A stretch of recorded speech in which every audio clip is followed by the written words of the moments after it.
Donc bonsoir à tous, pardon pour le retard, on a changé de salle et du coup l'organisation a été un peu moins optimale que d'habitude, toutes nos excuses. Ce soir on se retrouve pour la cinquième séance de ce séminaire qui est consacré aux transitions en chirurgie. Nous sommes à mi-parcours du séminaire et ce soir donc, nous allons nous intéresser aux chirurgiens, aux machines et aux nombreux défis et enjeux que représente leur rencontre au sens très large. Si les machines sont présentes depuis longtemps au bloc opératoire, on y trouve des respirateurs et des moniteurs par exemple, elles sont dans les représentations collectives souvent associées à l'équipe d'anesthésie, mais aujourd'hui avec la chirurgie mini-invasive et l'avènement de la robotique, avant elle la célioscopie, le paradigme est en train de changer et tout ça repasse du côté chirurgical. Donc au cours de cette séance, nous allons interroger la manière dont la robotique bouleverse le métier de chirurgien, de la formation à la pratique, et bouleverse les dynamiques au bloc opératoire. Par ailleurs, l'arrivée de robots au bloc opératoire s'est couplée avec celle des ingénieurs et des chercheurs en robotique. Bien que nécessaire, le dialogue entre ces deux univers au langage singulier s'avère parfois compliqué. C'est pourquoi, ce soir, nous avons proposé à Guillaume Morel, qui est professeur de robotique à Sorbonne Université, et à Brice Gaillet, qui est professeur de chirurgie digestive, qui travaille à l'Institut Montsouris, de nous apporter leurs éclairages respectifs et croisés sur ces questions. Le professeur Morel est donc roboticien, ingénieur de formation, il travaille au sein de l'ISIR, qui est l'Institut des systèmes intelligents et de robotique, à la conception de robots médicaux et chirurgicaux. Quant au professeur Gaillet, il est considéré comme l'un des pionniers de la célioscopie en France. Il met aujourd'hui son expérience de la célioscopie et de la chirurgie robot-assistée au service de l'amélioration des robots chirurgicaux.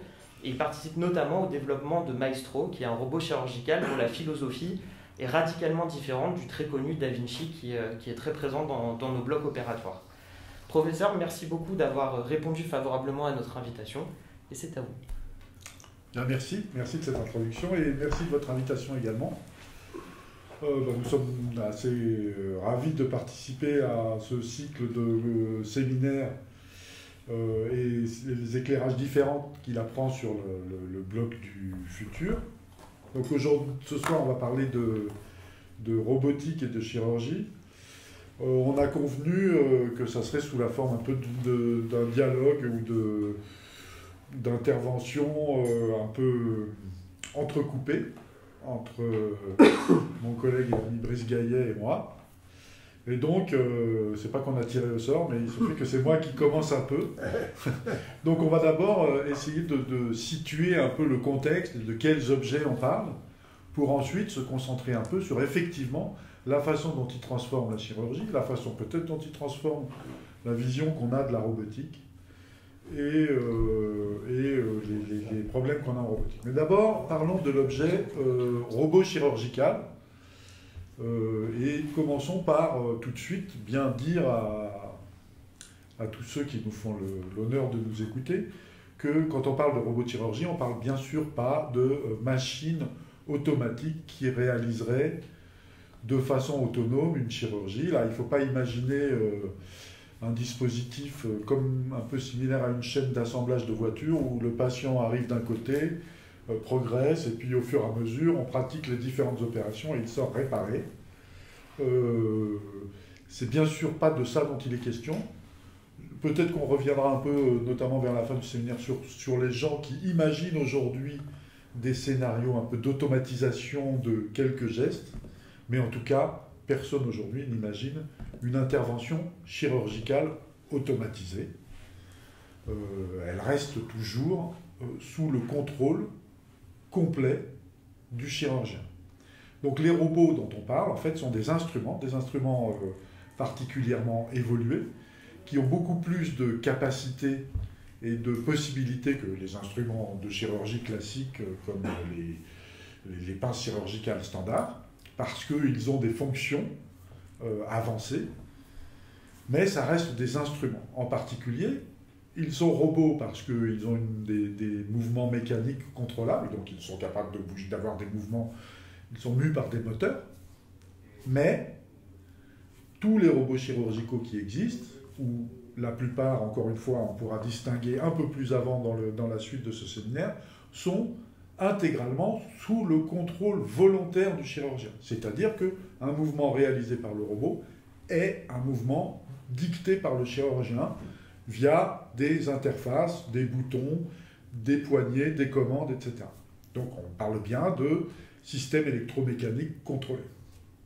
Alors pourquoi, du coup, si ça ne marche pas de façon automatique, si le but n'est pas d'automatiser la procédure ou le geste chirurgical, pourquoi utilise-t-on un robot?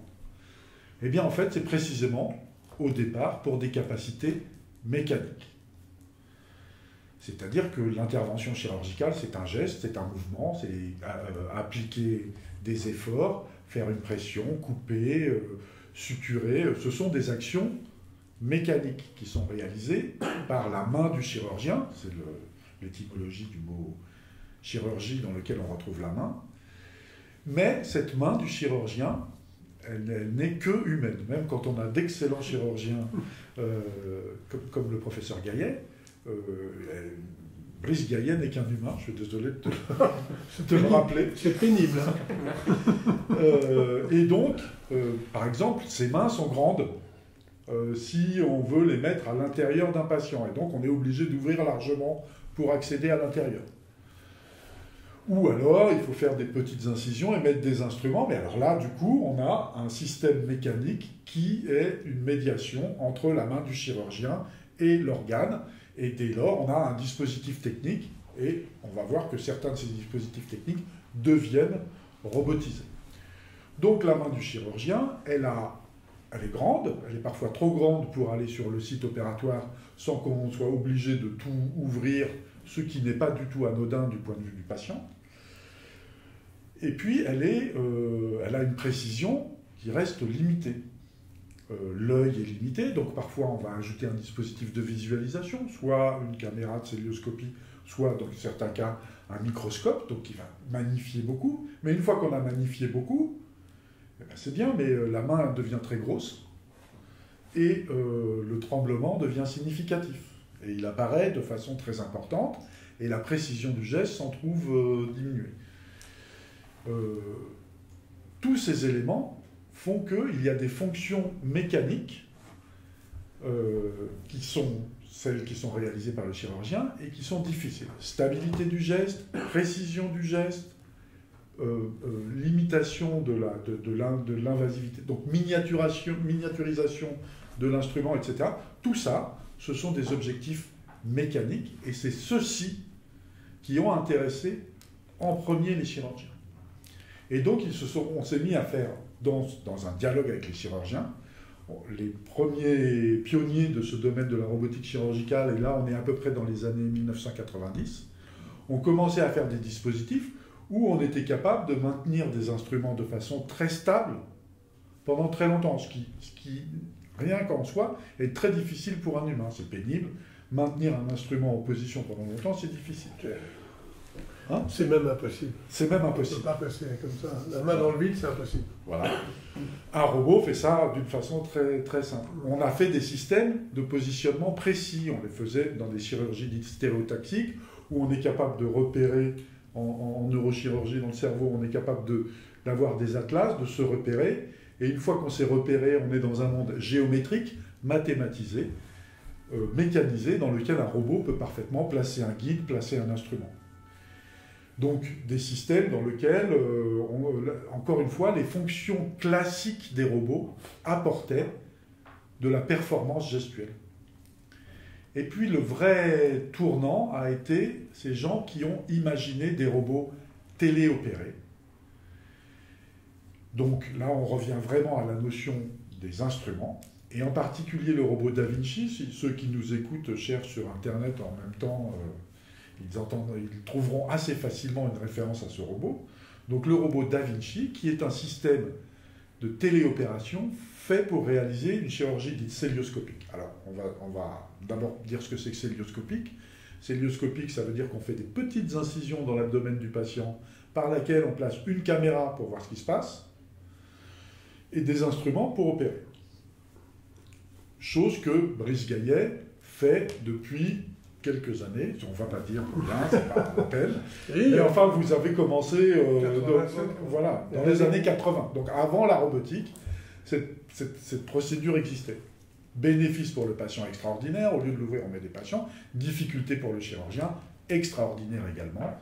Elle demande beaucoup d'entraînement parce que ça revient un peu à opérer avec des baguettes chinoises. Donc on a ce contexte de la chirurgie cœlioscopique, et après cette invention dans les années 80 de la chirurgie cœlioscopique et l'avantage considérable, et l'apport considérable que ça a amené pour la chirurgie, c'était très bien, mais il y avait une difficulté pour un certain nombre de chirurgiens pour pratiquer cette chirurgie parce qu'elle est difficile du point de vue gestuel et elle est fatigante.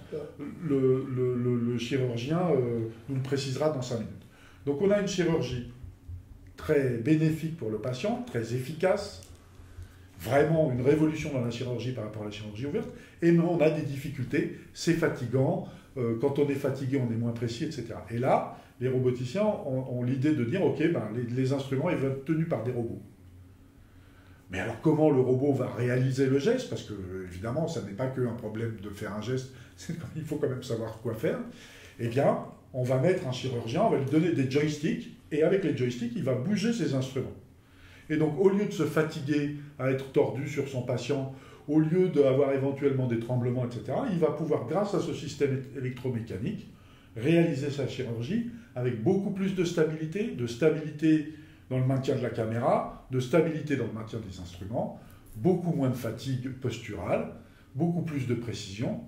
C'est une révolution au-dessus de la révolution du point de vue du chirurgien.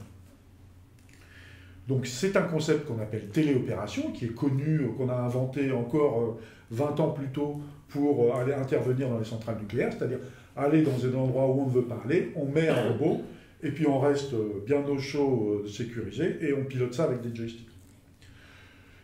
Et cette idée-là, qui a été proposée par diverses personnes aux États-Unis, principalement dans les années 90, c'est elle qui a vraiment apporté une révolution, enfin une adoption en fait. Les chirurgiens l'ont adopté.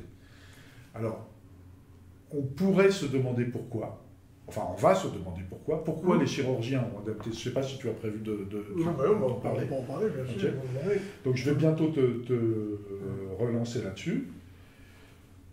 Il y a eu des discussions tout à fait énormes, enfin tout à fait importantes sur mais pourquoi utiliser ce robot pour faire de la chirurgie quand on est capable de le faire sans robot. Et ces discussions, elles avaient des bases qui n'étaient pas forcément médicales. Il y avait des bases économiques. Un robot, ça coûte à peu près 1000 fois plus cher qu'un instrument. Donc, en France, il y a le trou de la sécurité sociale, mais enfin, le problème de financement de la santé, il n'est pas spécifique à la France. Quand les soins coûtent plus cher, il faut savoir qui paye et est-ce qu'on peut payer. Donc, est-ce que c'est soutenable du point de vue du prix ? Et puis, à côté de ça, en général, c'est un peu comme pour la Covid, hein, on regarde bénéfices-risques, quels sont les bénéfices. Et comme c'est un instrument qui remplace un autre instrument, les bénéfices n'étaient pas... C'est très difficile de montrer des bénéfices et finalement, on n'y est pas arrivé beaucoup. Pour autant, avec ces doutes, le problème du prix, le problème du bénéfice, la technologie a été adoptée et c'est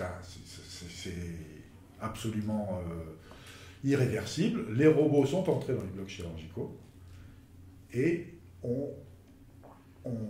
maintenant, donc on va voir comment ils sont utilisés. Brice, je te passe la main dans une seconde. Mais les questions qu'on se pose maintenant, c'est à partir de ces premières expériences, de ce premier robot, de la façon dont il est adapté, de voir un petit peu plus précisément pourquoi on l'utilise, comment on l'utilise, et comment on va faire pour aller au-delà. Parce qu'en réalité, Brice va nous expliquer qu'avec ce robot, on ne peut couvrir qu'une toute petite partie des besoins de la chirurgie. Non, oui, c'est très bien. Là, ça pose...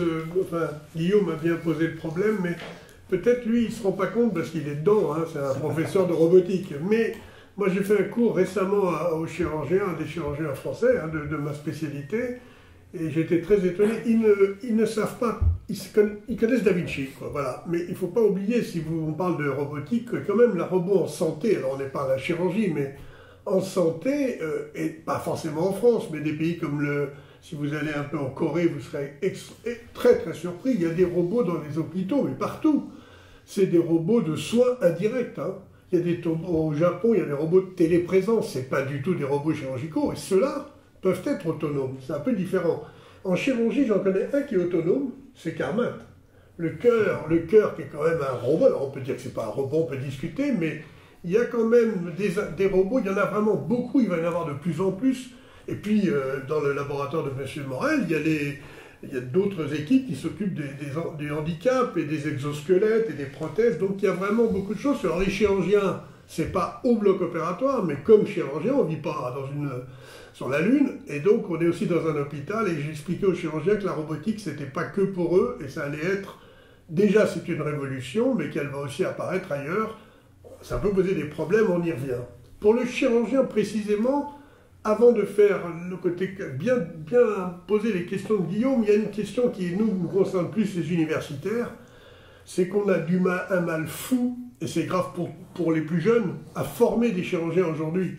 On ne peut pratiquement plus travailler sur les animaux, c'est compliqué en tout cas, sur les gros animaux c'est quasi impossible, et on voit mal aujourd'hui vous dire on va vous faire opérer par un interne. Vous allez dire non. Et quand il faut bien que les internes débutent. Donc c'est vrai que les simulateurs dans cet esprit et les robots d'enseignement vont avoir une place considérable. Ce n'est pas encore le cas, on est dans une période transitoire et donc les pauvres jeunes chirurgiens ont beaucoup de mal aujourd'hui. Il faut reconnaître par rapport à nous, où on nous laissait opérer, mais avec des résultats qui n'étaient forcément moins bons que ce qu'ils auraient dû être, mais enfin c'était comme ça que ça se passait et on en a profité, mais je ne sais pas, il y a forcément des malades qui n'en ont pas profité. C'est compliqué, hein, c'est un sujet compliqué.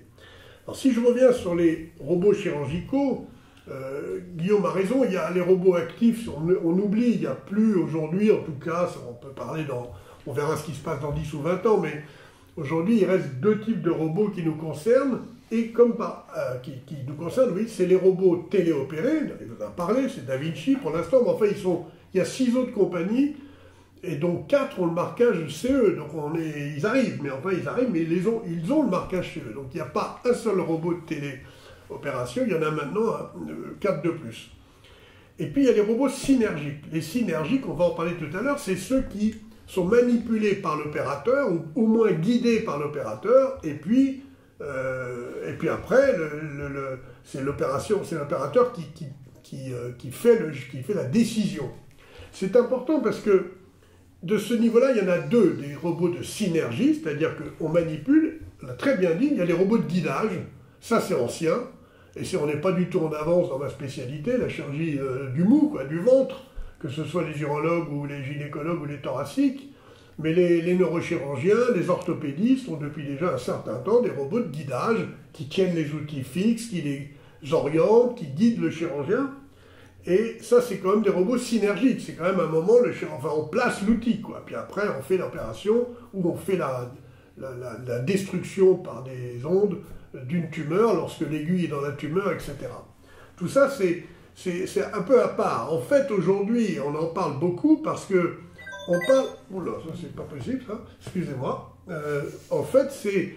Pourquoi est-ce que c'est la robotique de télémanipulation et la robotique et la co-manipulation concernent, comme il vous l'a dit, la laparoscopie?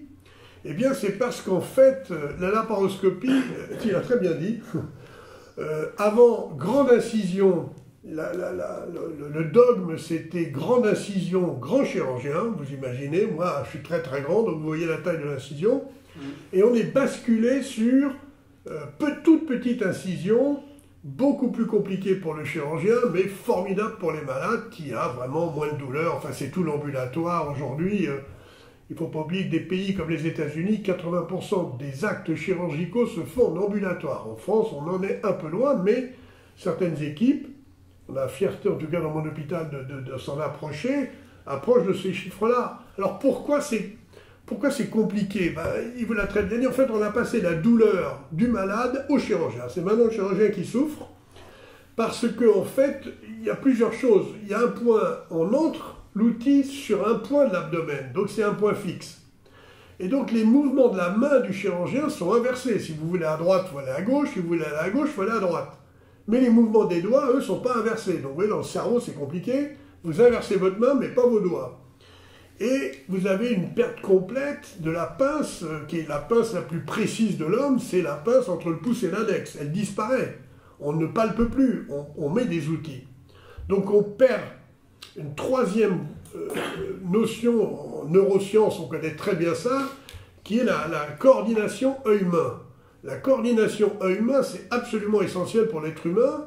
Et si vous ne voyez plus vos mains, vous savez peut-être ça, mais si on ne voit plus du tout vos mains, on vous met dans une pièce, vous ne voyez pas vos mains, vous ne voyez rien que la pièce, votre cerveau aura beaucoup de mal à évaluer la taille de la pièce. Quand il voit les mains, sans bien sûr que vous y réfléchissiez une demi-seconde, il sait déjà à peu près où est l'endroit, et finalement, quand vous regardez quelque chose, votre main va y aller sans aucune réflexion. En célioscopie, c'est plus votre œil. Vous ne regardez pas vos mains, vous ne regardez pas ce que vous faites, vous regardez un écran. Et donc, vous avez une perte de la coordination main-œil, ce qui serait peut-être embêtant, mais surtout, ce n'est pas la même échelle. C'est-à-dire que là, vous devez désapprendre que votre main va à 1 mètre, et là, elle peut aller, puisque vous avez des outils, puisque l'écran est très loin, donc votre œil peut être à 3 mètres, mais votre main, elle reste à 1 mètre. Donc c'est très compliqué pour le cerveau de s'adapter. Et comme l'a dit Guillaume, il y a des gens qui n'y arrivent pas. Il y a des gens qui n'y arrivent pas et qui ont des difficultés folles, et ça a été évidemment un grand bénéfice des consoles de téléopération, parce que pour le coup, vous avez les mains, le petit écran, vous êtes sur une console, et donc tout est à nouveau à l'échelle, il n'y a pas ces distances différentes, et vos mains qui sont dans un sens, et la tête qui regarde ailleurs. Et puis le quatrième point qui rend les choses très compliquées, c'est que vous allez perdre le toucher, ce qu'on appelle la notion haptique. Vous perdez le toucher, en tout cas vous avez une perte importante du toucher, et en célioscopie, non seulement vous avez un outil qui est très long, donc il y a un effet levier, puisqu'il y a un point fixe, vous allez très bien comprendre, si je sors l'outil du malade, et l'outil il pèse dehors, si je le rentre, il pèse dedans, donc il y a un moment il pèse rien, il est à 0, puis il y a des moments il est lourd, des moments il est léger. Donc tout ça pour essayer d'examiner des organes fragiles ou des tissus fragiles, ça demande une plasticité intellectuelle, neurologique. Il y a des gens, l'haptique est très très important, il y a des gens pour qui c'est un manque considérable, et d'ailleurs on pense que c'est considérable pour tout le monde, même si certains compensent.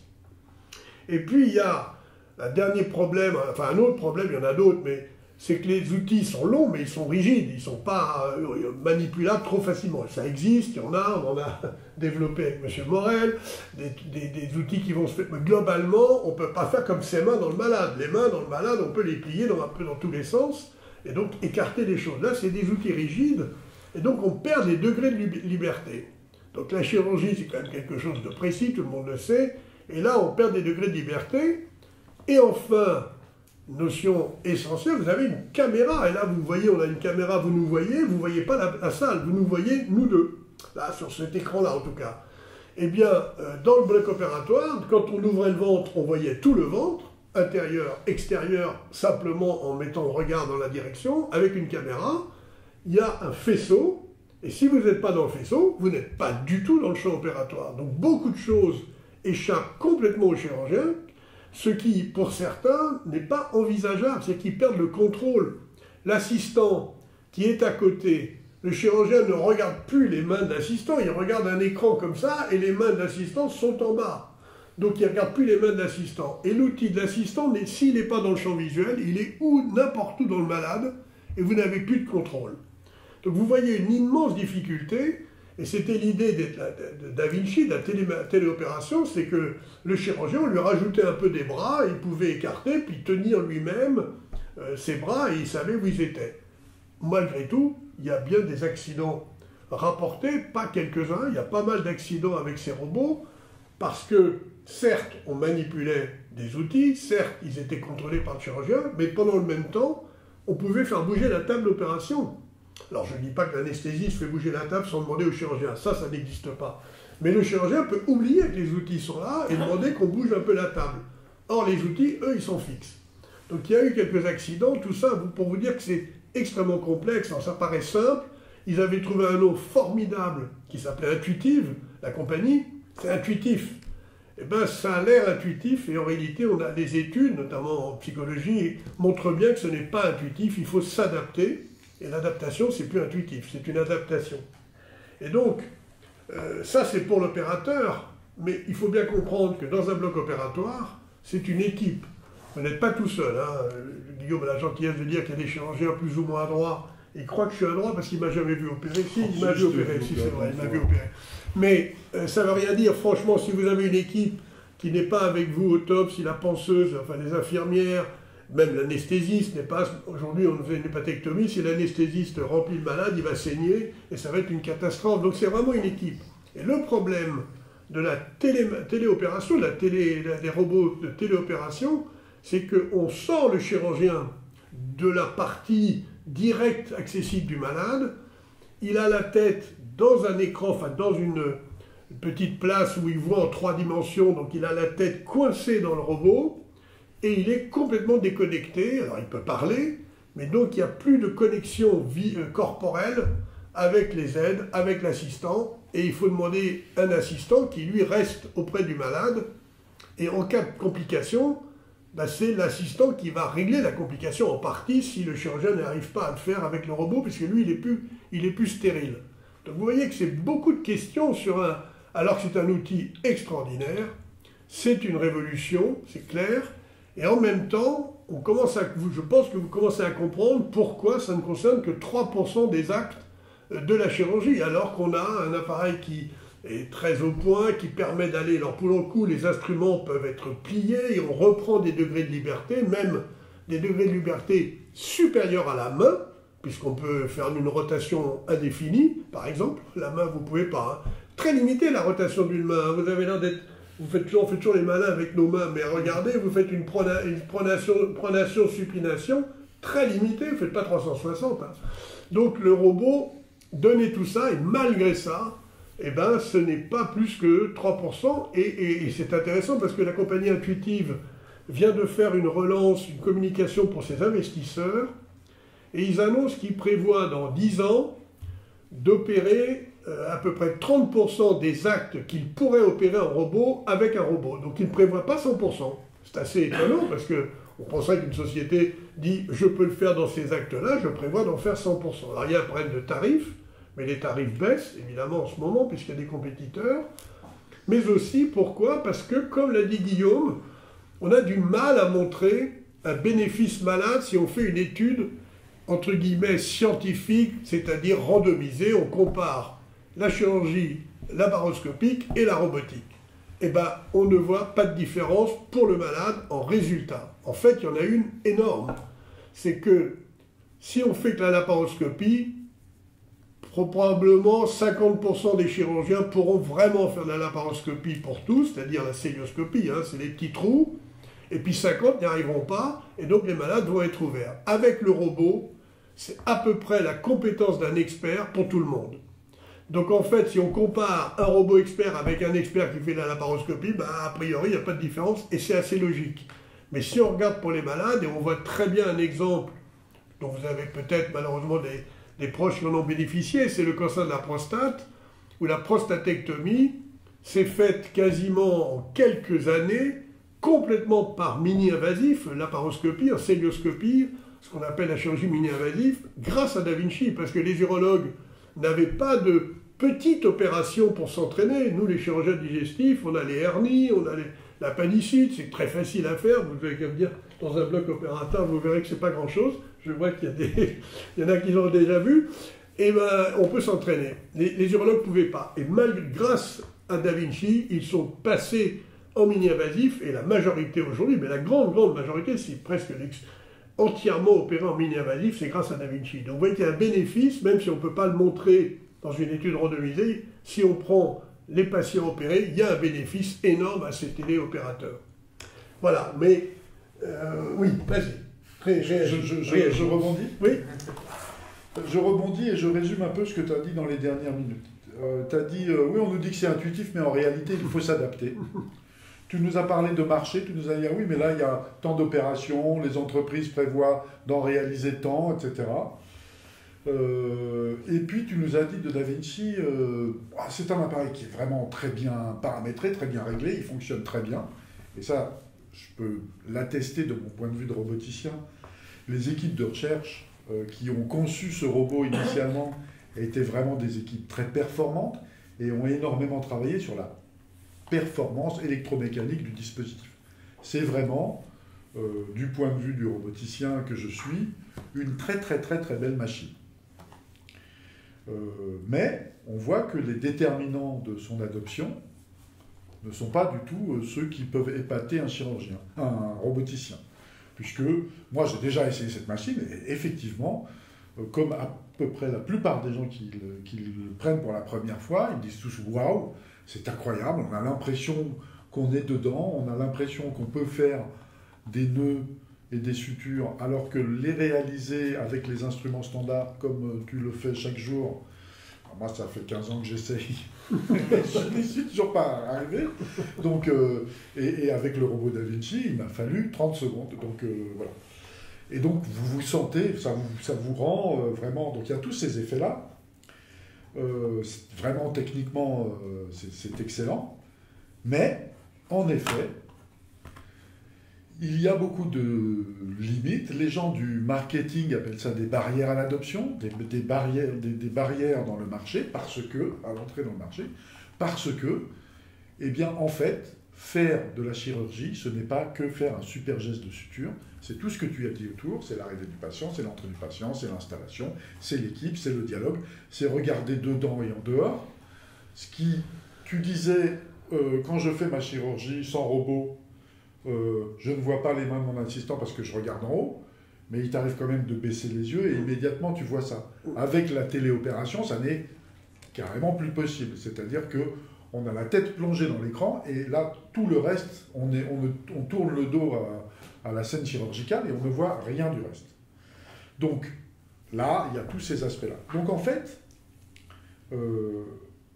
ce que moi, roboticien, j'ai réalisé en commençant à travailler, donc au début je m'intéressais à des problèmes techniques, je cherchais à faire comme mes amis qui ont fait le Black Falcon puis le robot Da Vinci, à faire des systèmes électromécaniques très performants, plus précis, plus petits, plus rapides, qui vont peut-être mesurer des forces et pouvoir les restituer au chirurgien. Je m'attelais à plein de problèmes techniques qui sont les problèmes techniques posés par la réalisation de chirurgie.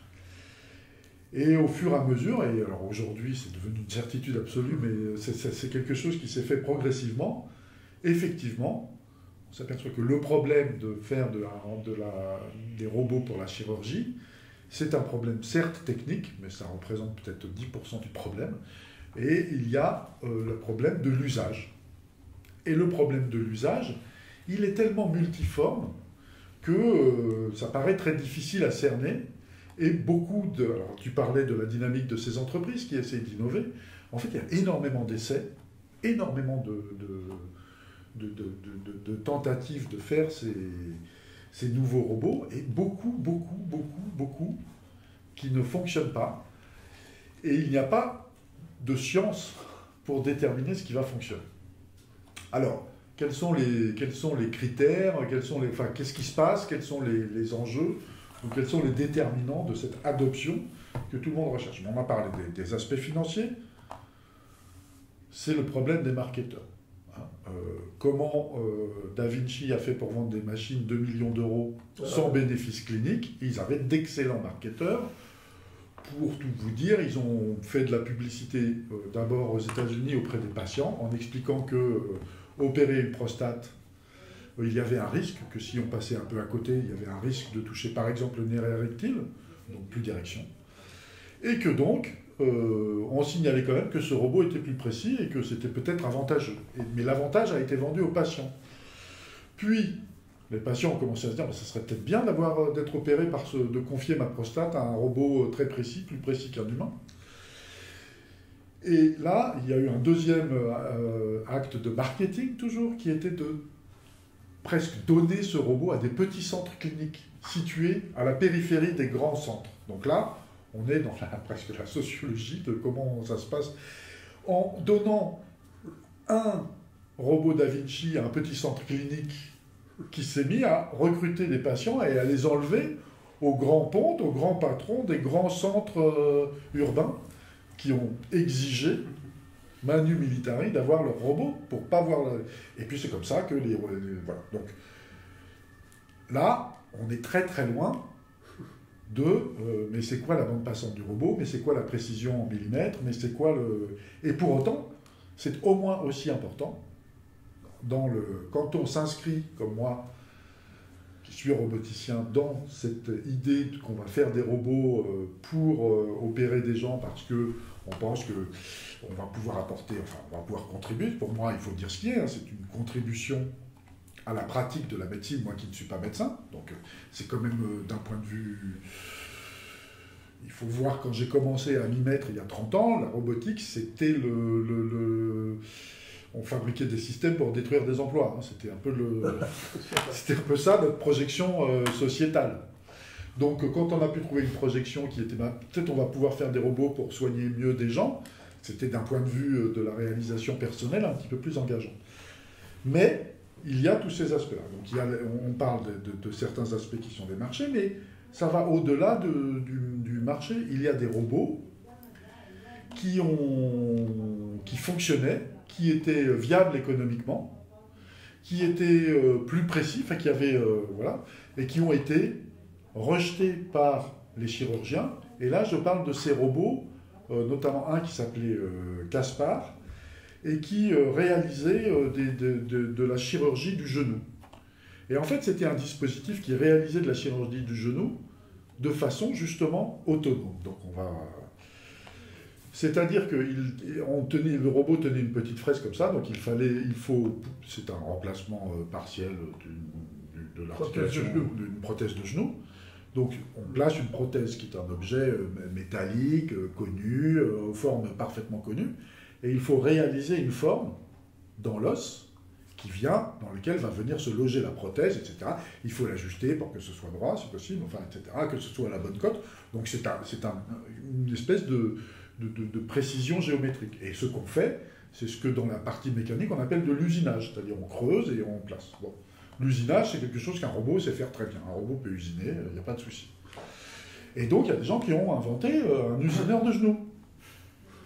Mais le chirurgien, une fois qu'il avait son usineur de genoux, il était installateur d'usineur de genoux. C'est-à-dire que son boulot, ça consistait à tout mesurer, tout recaler pour installer le système, et ensuite il avait un bouton, qu'on appelle un homme mort en robotique, dans lequel qu'on doit maintenir appuyé tant que le robot opère. Et quand on lâche, ça s'arrête. Donc comme ça, c'est notamment destiné au fait que si vous tombez dans les pommes, le robot s'arrête, ou si vous pensez qu'il y a quelque chose qui ne va pas, le robot s'arrête. C'était le seul rôle du chirurgien. Mais quel chirurgien peut se projeter là-dedans? Et donc on a vu naître un ensemble de griefs contre ce dispositif. Il y en a certains qui étaient savoureux. Par exemple, ça faisait une surface beaucoup plus parfaite. Vraiment, c'était que ce qu'on peut faire à la main, même les plus grands chirurgiens. Là, il a été dit, par exemple, que c'est bien d'avoir une surface parfaite, mais ensuite, quand on met la colle, ça adhère moins bien. Donc c'est mieux de le faire pas très bien. Voilà. En tout cas, il y avait une espèce d'impossibilité dans ce que le chirurgien projette comme étant son métier d'accepter cette forme d'instrumentation. Aussi parce que l'installation elle-même était fastidieuse et vraiment technique. C'est-à-dire installer ce dispositif, c'est faire tout un nombre d'opérations qui ne sont pas du tout de la chirurgie et qui emmerdent le monde. Quand on a parlé ensemble, et puis ça va être quand on a discuté ensemble des différents instruments que nous avons inventés, on peut dire, enfin, ouais, que nous avons inventés ensemble, de nombreuses fois, j'arrivais avec un bout de dispositif et j'entendais, non mais ce truc-là, tu vois pas, ça va m'emmerder. Qu'est-ce que... Donc, chaque fois que j'arrivais avec un nouveau dispositif, presque la première question c'est « mais si ça va pas, comment on l'enlève ?» Il me faut moins de 10 secondes. Si ça va pas, il faut qu'en 10 secondes, ça puisse aller à l'autre bout du bloc et que je redevienne tranquille avec mon patient. Tu m'as dit ça très souvent. Je confirme. Donc, des choses auxquelles on ne va pas forcément... Donc, cette relation à la machine, cette peur d'être, comment dire... un peu envahi par la machine, d'être empêché par la machine, est hyper importante et presque autant, sinon plus, que l'apport technique en lui-même. Donc ça, c'est quelque chose, quand on est roboticien, et moi, ça fait déjà quelques années que je dis ça aux doctorants, par exemple, avec qui je travaille, et j'en salue quelques-uns, parce que j'ai vu qu'il y en avait quelques-uns qui étaient connectés, je leur dis, c'est bien de faire un robot qui vous apporte quelque chose, mais il est aussi important que quand le robot ne fait rien, il n'emmerde pas le monde. Je ne veux pas paraphraser le président, mais excusez-moi d'utiliser ce mot, mais maintenant c'est toléré. Il faut que quand le robot n'ait rien à faire, il ne soit pas un empêcheur. Et c'est dans un objet technique, c'est très difficile. Vous pouvez imaginer plein d'objets techniques. Un tournevis, ça c'est très bien, mais à un moment où vous n'avez pas besoin de tournevis, il faut le poser quelque part. Donc les instruments, il faut qu'ils soient faciles à bouger, s'il y a un câble, s'il y a quelque chose. Tout ça, c'est des contraintes. Le robot de guidage, là, celui que vous allez amener à un endroit, vous allez l'amener à un endroit, vous allez le lâcher, il va rester là, vous avez positionné votre instrument. Si il est lourd, si à un moment vous voulez le bouger vite, puis ça ne bouge pas vite parce qu'il y a des sécurités, qu'il faut appuyer sur le bouton, mais attends, il faut enclencher ça, t'as oublié d'appuyer sur la pédale, etc. Tout ça, ces interfaces, cette façon dont on va pouvoir interfacer la technologie, ont une importance, non pas seulement sur la performance technique, parce qu'après tout, on peut quand même apprendre à appuyer sur une pédale, mais sur le fait que le chirurgien, et c'est là que l'usage a une importance particulière, refuse tout obstacle qui serait mis entre lui et son patient. Il y a quand même un enjeu un petit peu vital, critique, l'accès au patient, la relation avec le patient, il ne faut pas que ce soit un obstacle. Et nous, quand on a à mettre un robot entre le chirurgien et le patient, pour qu'il ne soit pas un obstacle, pour qu'il soit transparent, c'est le mot qu'on utilise aussi en robotique, eh bien, c'est vraiment très difficile. Alors concrètement, comment on fait? Eh bien, c'est ce que j'ai dit. Donc, on a travaillé pas mal d'années ensemble. Brice est devenu un membre du laboratoire de robotique et de l'équipe qu'on avait à l'époque. Membre à part entière, donc il faisait partie des effectifs du labo. Et il venait au labo. Il discutait avec les jeunes, et ça, mais je ne comprends pas, qu'est-ce que ça donnerait? Et on est obligé de médier avec des objets, parce que là, ce qu'on essaye de vous passer comme ça, il y a peut-être des éléments que vous ne comprenez pas bien, mais enfin, j'espère que vous regardez sur Internet les différents objets dont on parle au fur et à mesure. Mais là, on pouvait avoir des objets, et puis il disait, mais non, mais tu vois, si je le mets comme ça ne va pas aller, etc. Donc, il y a vraiment des objets à s'échanger. Et ça vient du fait que, si on regarde bien un robot chirurgical, pour qu'il soit intuitif, etc., il faut qu'il soit inventé par un chirurgien. Les instruments de tout temps ont été inventés par les chirurgiens. Ce ne sont pas les ingénieurs qui ont dit qu'est-ce qu'il faut faire comme instrument. Mais la difficulté à laquelle on est confronté, c'est que inventer un robot, c'est techniquement un tout petit peu plus compliqué qu'inventer une pince qu'on va courber un peu plus comme ça, parce que tu comprends, elle va mieux passer le col de je sais pas quoi, et puis comme ça, je pourrais attraper mon truc. Et donc, c'est là que vraiment il y a une difficulté, c'est qu'on arrive à des objets technologiques qu'on est en train d'inventer, où il faut vraiment une expertise technique ou scientifique, et puis il faut qu'on dialogue ensemble. Donc on commence, on vient au labo, on discute, puis on fait un proto, et puis on va essayer dans une boîte à carton avec 3 trous, machin, on va essayer avec un organe en plastique, etc. Il y a un moment, tu en as parlé, et on peut le souligner parce que c'est un élément important. Il y a un moment où souvent on est obligé de procéder à des expérimentations animales parce que on ne peut pas commencer chez l'homme, on ne peut pas un corps vivant, c'est pas du tout pareil qu'un objet en plastique, etc. Il y a plein de on a très souvent des surprises. La lumière ne se propage pas pareil, ça bouge, c'est mou, enfin tout ça est très différent. Et voilà, donc on a un problème parce que la société évolue de ce point de vue-là et les législations évoluent. Et c'est une vraie question qui se pose. C'est une vraie question qu'on va devoir se poser, c'est-à-dire que c'est pas que personnellement je milite pour qu'il y ait plus de facilité, parce qu'on comprend bien quels sont les enjeux aussi du bien-être animal et de la protection des animaux, mais il se fait que aujourd'hui ça se confronte, donc ça reste possible. Aujourd'hui, ça reste possible de façon très encadrée. Aujourd'hui même, j'ai reçu, après 6 mois de dialogue et de construction de dossier, une autorisation pour réaliser des expériences sur 4 animaux. Donc, en passant par une école vétérinaire, par un comité d'éthique, etc. Donc, il y a beaucoup de contrôle. Mais, je ne sais pas pourquoi j'ai fait cette digression, c'est parce que tu en as parlé tout à l'heure. C'est quand même un sujet, ça fait partie de la vie.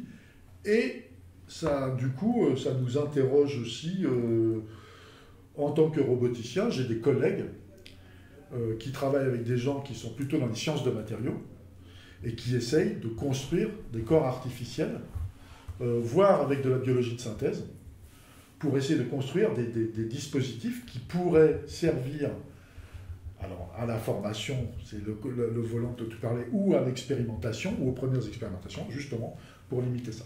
Donc, en tout cas, il y a tout cet ensemble de choses. Et puis, et on va boucler là-dessus avant que je te repasse, et peut-être qu'on parle du cas particulier de Moon. Non, donc, je finis juste en disant, arrive à un moment, soit très tôt, soit vers la fin, soit on a diverses expériences dans ce sens ensemble, l'industriel. Pourquoi ça? Eh bien parce que moi, je suis chercheur dans le public, donc a priori, ce ne sont pas des questions qui devraient m'intéresser. Mais il se fait que pour faire de la robotique chirurgicale, il faut des robots qui aillent sur les patients. Et pour qu'un robot aille sur un patient, il faut qu'il ait passé tous les tests de certification, qu'il soit conforme à toutes les normes qui sont, alors là, évidemment, et c'est heureux, énormes. Donc il y a une grande quantité de travail à fournir. On doit transférer ça aux entreprises. Et il y a une quantité énorme de travail à fournir avant que ça puisse aller sur un patient. Et là, c'est de nouveau un dialogue avec les ingénieurs. C'est le dialogue chercheur, chirurgien, ingénieur. Quand on fait de l'industrialisation, on doit robustifier, on doit simplifier. Non, mais ça, tu as fait un gadget, tu t'es fait plaisir. Ou alors ça, c'est très bien pour le professeur Gaillet, parce que le professeur Gaillet fait cette opération. Mais en Europe, ils sont 2 à le faire. Donc, cette fonction-là, je ne veux pas la mettre dans mon robot, je ne vais pas dépenser tout cet argent pour la mettre dans mon robot, puisque personne ne va l'utiliser à part le professeur Gaillet. Donc, qu'est-ce qui est on revient à la notion de marché. Et tout ça doit procéder d'un nouveau dialogue. On est reparti dans une nouvelle étape dans laquelle on passe de la phase recherche à une phase clinique avec de nouveau tous ces enjeux. Et donc, peut-être sur ce passage, puisque toi tu es en train de vivre cette expérience d'un des projets sur lesquels on a travaillé qui est en train d'être transféré, tu peux peut-être parler de ce projet et dire ce qu'il en est. Oui, parce que là tu nous as fait toute la complexité pour un roboticien de parler de rentrer dans le domaine de la chirurgie. Si on regarde, il y a une chose il parlait de temps en temps de nos échanges avec qu'est-ce que tu me donnes, ça sert à rien, etc. On a eu quelques moments plus tendus, et alors moi, il y a quelque chose qui m'a paru extraordinaire avec les roboticiens, ça va vous faire sûrement sourire, c'est que quand j'avais le robot et que je faisais des travaux, dans le laboratoire, sur des caisses ou sur des bois, peu importe, et de temps en temps, le robot, il bougeait plus. Donc moi, j'étais ravi, il bougeait pas, il m'emmerdait pas, ça tout allait bien, comme tu l'as dit. Et à ce moment-là, je voyais toujours les roboticiens très inquiets. Parce que les roboticiens, ils n'aiment pas qu'un robot ne fasse rien. Parce que quand il fait rien, ils se demandent, mais qu'est-ce qu'il peut bien faire, en fait, dans sa tête? Est-ce qu'il est en panne? Est-ce qu'il est débranché? Est-ce qu'il prépare une connerie? Voilà. Donc pour eux, c'est un vrai souci. Et nous, on était plutôt contents quand il faisait rien, quand il était tranquille dans son coin. Donc ça a été très drôle de voir quand même comment on appréhende des choses totalement différemment en fonction de ce qu'on va derrière, parce que lui, derrière, il veut la robustesse de tout le dossier et de l'algorithme, et nous, on veut ne pas être ennuyé si on est au bloc opératoire, à ce qu'ils se mettent à bouger, mais quand ils ne bougent pas, on est très content. Bref, il y a des points de vue, ça, c'était vraiment une richesse formidable. Si je reviens quand même sur le côté purement chirurgical, ce que je disais, c'est que Je reviens sur la télémanipulation pour vous expliquer moi je suis passé à autre chose. La première raison, il faut être très honnête, c'est d'un point de vue éthique, je comprends très bien qu'on utilise un robot à ce prix-là, parce que le prix d'achat, c'est pas grand-chose, ça, on trouve toujours l'argent, voire des sponsors pour acheter un robot, c'est quand même 2 millions d'euros, hein, mais après il y a la maintenance qui va coûter 300 000, mais le problème c'est que chaque fois que vous l'utilisez, c'est un surcoût de 2 000 euros par malade. Il faut bien comprendre, parce qu'on parle du Covid, on parle du problème des infirmières, des infirmiers dans les hôpitaux actuellement, nous on a 20% d'absence dans l'hôpital en ce moment. 2 000 euros, c'est le salaire net d'une infirmière mensuelle pour un malade. Donc on voit bien que chaque fois qu'on peut se passer de ce prix-là, je pense qu'il faut s'en passer, mais je sais que tous mes collègues ne sont pas d'accord, et qu'il y en a qui l'utilisent, puisque je l'ai, je l'utilise. Voilà, mais c'est un vrai sujet, hein, faut pas le botter en touche. On connaît bien, la santé n'a pas de prix, mais elle a un coût. En fait, si je reviens sur la télérobotique, la télémanipulation, ce qui pose un problème aujourd'hui, c'est l'interface avec ces machines, puisqu'on l'a dit, hein, mais je le répète, on n'assimile pas, c'est pas une assimilation, c'est pas une accommodation, il faut vraiment adapter la façon de travailler. Et j'insiste par exemple sur un problème très connu, très mal traité par les chirurgiens, qui est le crew management, c'est-à-dire le CRM dans les avions, c'est-à-dire comment l'équipe communique entre elles et comment les chirurgiens communiquent entre eux. Les chirurgiens ont beaucoup de progrès à faire, ne serait-ce qu'à prendre des leçons, parce qu'il n'y a pas de formation là-dessus en médecine en France. En chirurgie en France, on ne vous apprend pas à communiquer dans une équipe. Or, avec le Da Vinci, vous passez des ans quand on est à deux sur un malade côte à côte et qu'on échange, on a un contrôle qui est, j'allais dire, subsymbolique interne, comme disent les professionnels. Et là, brusquement, il faut passer à un contrôle parfaitement symbolique externe et unilatéral. Il y a quelqu'un qui est dans sa bulle et qui dit « Peux-tu aspirer ? Peux-tu faire ça ?» Et l'autre doit confirmer qu'il a entendu. Eh bien, si vous allez dans une salle avec un télémanipulateur, vous verrez que ça ne se passe pas comme ça, en tout cas pas partout, et c'est bien dommage parce que c'est la seule façon d'être sécurisé, d'être sûr que tout le monde a compris, puisqu'on n'est pas côte à côte et qu'on n'a même pas les yeux pour voir ce que fait l'autre. Donc tout ça pose des problèmes, il faut le dire, et du coup, puis alors c'est long à installer, tout ça Guillaume l'a bien dit, il n'y a pas pour toutes les machines, maintenant il y a des machines qui ont un retour palpatoire, haptique, mais le Da Vinci n'a aucun retour d'effort, et les chirurgiens disent « moi je contrôle à l'œil la pression ». Alors c'est étudié par des neurosciences, ce n'est pas vrai. On ne peut pas remplacer le tactile par la vision, c'est pas vrai. On peut compenser un peu, on s'adapte.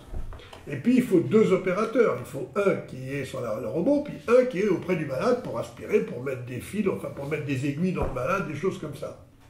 Donc tout ça mis au bout du compte, en sachant que si on arrivait à avoir des chirurgiens plus experts, on n'aurait pas besoin de robots, c'est un problème qui, moi, m'explique la limitation de l'utilisation. Ce qui fait qu'on est, avec Lisier, avec Guillaume, l'équipe de Guillaume, moi j'ai découvert grâce à eux les principes de la co-manipulation, c'est-à-dire le robot va tenir l'outil et le chirurgien va tenir l'outil. Voilà, l'outil est là.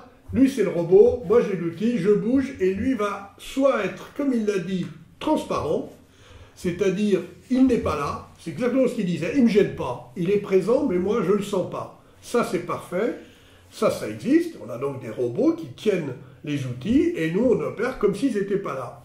Mais quand on a besoin d'une aide, par exemple, de tenir un outil, on le disait, tenir un outil, écoutez, aujourd'hui, j'ai commencé à opérer ce matin à 9h, j'ai fini à 5h, il y a un assistant qui tenait un outil comme ça dans le vide pendant 2 heures, mais même pas une demi-heure, il tombe ou il monte. C'est impossible. Et là, le robot, j'ai qu'à le lâcher, je lâche l'outil, le robot tient l'outil, il ne bougera plus. Voilà, merci monsieur Morel de faire le robot. Ou bien, on va pouvoir mettre de l'élasticité, c'est-à-dire qu'il n'est pas bloqué. Il tient, mais il accepte que le malade respire. En fait, tout ça, c'est des outils où on peut demander une aide au robot. Par exemple, d'éviter que je tremble. Moi, je tremble, je suis vieux, c'est sûr, je tremble énormément. Non, je plaisante. Mais éviter les tremblements, éviter les mouvements erratiques rapides. Il va bloquer un mouvement rapide. Il n'y a pas de mouvement rapide dans la chirurgie. On doit bouger. Donc si quelqu'un qui vous tape sur le coude, il peut bloquer le geste. Il peut aussi vous empêcher d'aller dans certains endroits. Là, on rentre dans un niveau supérieur que ne fera jamais un télémanipulateur. Le télémanipulateur, il fait il pourrait le faire, mais c'est plus compliqué. Là, ben vous avez le robot, il va vous empêcher d'aller dans une zone ou une protection que vous avez définie, et il va vous empêcher d'y aller ou vous dire alerte, etc. Donc c'est une aide pour la qualité, là c'est une aide pour la sécurité ou pour la qualité. Donc ça, il y a maintenant pas mal de gens qui travaillent, mais il se trouve qu'on a pris un petit peu d'avance, et du coup on a fait, grâce à tous ces travaux, effectivement une équipe de robotique avec Moon Surgical, que vous pouvez regarder. Alors j'ai un conflit d'intérêt, puisque je suis le fondateur, donc j'ai un conflit d'intérêt, mais je ne suis pas c'est pas moi qui ai le plus d'action dans la chair, hein. C'est ça, je vous le dis tout de suite, mais c'est dommage, mais c'est comme ça. Et en fait, on travaille sur ça, c'est-à-dire qu'on travaille sur ne pas, exactement ce qu'a dit Guillaume, ne pas gêner le chirurgien, lui redonner le contrôle complet de l'opération. Et il faut que vous sachiez que dans à peu près 80% des opérations, en stéréoscopie, l'assistant, il tient la caméra et il tient un outil pour écarter, pour qu'on voit ce qu'on fait, pour écarter le champ opératoire. C'est tout ce qu'il fait. Donc pour lui, c'est terrifiant, terriblement difficile. La caméra, parce qu'il n'est pas en face de l'écran, et donc il tient la caméra pour vous. C'est comme si j'étais comme ça et que je montrais, moi, vers votre écran. Eh bien, vous allez avoir une erreur de parallaxe, c'est obligatoire, et petit à petit, vous allez remettre la caméra comme moi, je voudrais la regarder. Et donc, les assistants, on va passer notre opération à lui dire, ne tourne pas la caméra, ne déplace pas la caméra, remets-la là. Et surtout, c'est lui qui va vous tenir votre tête. C'est-à-dire que s'il bouge la caméra, c'est comme si vous bougez votre tête. Alors, je vous mets au défi de faire quelque chose de précis avec quelqu'un qui vous tient la tête et qui décide de la mettre où il veut. Et bien c'est ça la célioscopie, et avec un robot, on va avoir un assistant parfait, puisque c'est nous qui le mettons en place, c'est nous qui le dirigerons, et puis dans un temps futur, avec l'intelligence artificielle, la reconnaissance d'image, le machine learning, on peut imaginer que chaque chirurgien aura son robot profilé pour lui quand il opère avec, et qui sait où il travaille, comment il travaille, et on a commencé à faire ça, avec à peu près, par exemple, 2000 cholécystectomies analysées, et il y a des gens qui travaillent là-dessus et qui sont actuellement capables de dire, à un moment j'opère des cadavres avec le robot, de me dire, mais là, monsieur Gaillet, enfin, il y a un petit machin, et vous ne faites pas comme ça d'habitude. Bon, c'est agaçant, hein, c'est très agaçant qu'une machine vous dise des conseils de chirurgie.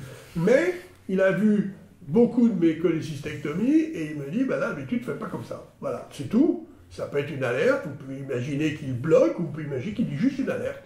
Ou, en partant, vous avez oublié un truc dans l'appareil, dans la machine, dans l'homme malade. Voilà, je plaisante, hein, mais on voit ce qu'on veut dire, c'est-à-dire les chirurgiens, quand ils ont, au lieu d'avoir, et pour le coup, un assistant, non pas qu'on le supprime, mais on a un assistant parfait, et la célioscopie, et pour les assistants, c'est très compliqué parce que c'est épuisant, et ils n'apprennent pas tellement, parce qu'ils regardent l'écran, parce qu'ils ont peur de la caméra, ils ont peur de bouger, et ils ne sont pas concentrés pour écouter et pour apprendre. Quand ils sont à côté de nous, juste là, même s'ils ne font rien, mais qui, comme l'écran, ils voient tout ce qu'on fait évidemment, ils apprennent, enfin c'est ce qu'ils disent, ils apprennent beaucoup mieux. Donc voilà, on peut améliorer à la fois les malades, améliorer l'enseignement et donner de la sécurité, ce qui évidemment, si on doit aider un jeune chirurgien, on aimerait pouvoir, comme tu l'as dit, bloquer les bras, si on n'est pas d'accord, avant que le geste soit fait, on bloque le bras. Donc il y a beaucoup de choses de progrès à faire dans ce domaine, mais dont le but est évidemment d'améliorer la sécurité des malades. Voilà, c'était alors... Après, il y a beaucoup de choses, mais on va peut-être écouter vos questions, peut-être, est-ce que sur le... Non, vous avez encore un petit temps d'intervention si vous avez encore... Alors je peux relancer sur... peut-être parce que tu as commencé à le faire, en disant mais peut-être que bientôt j'aurai de l'intelligence artificielle. Alors en effet, il se fait que...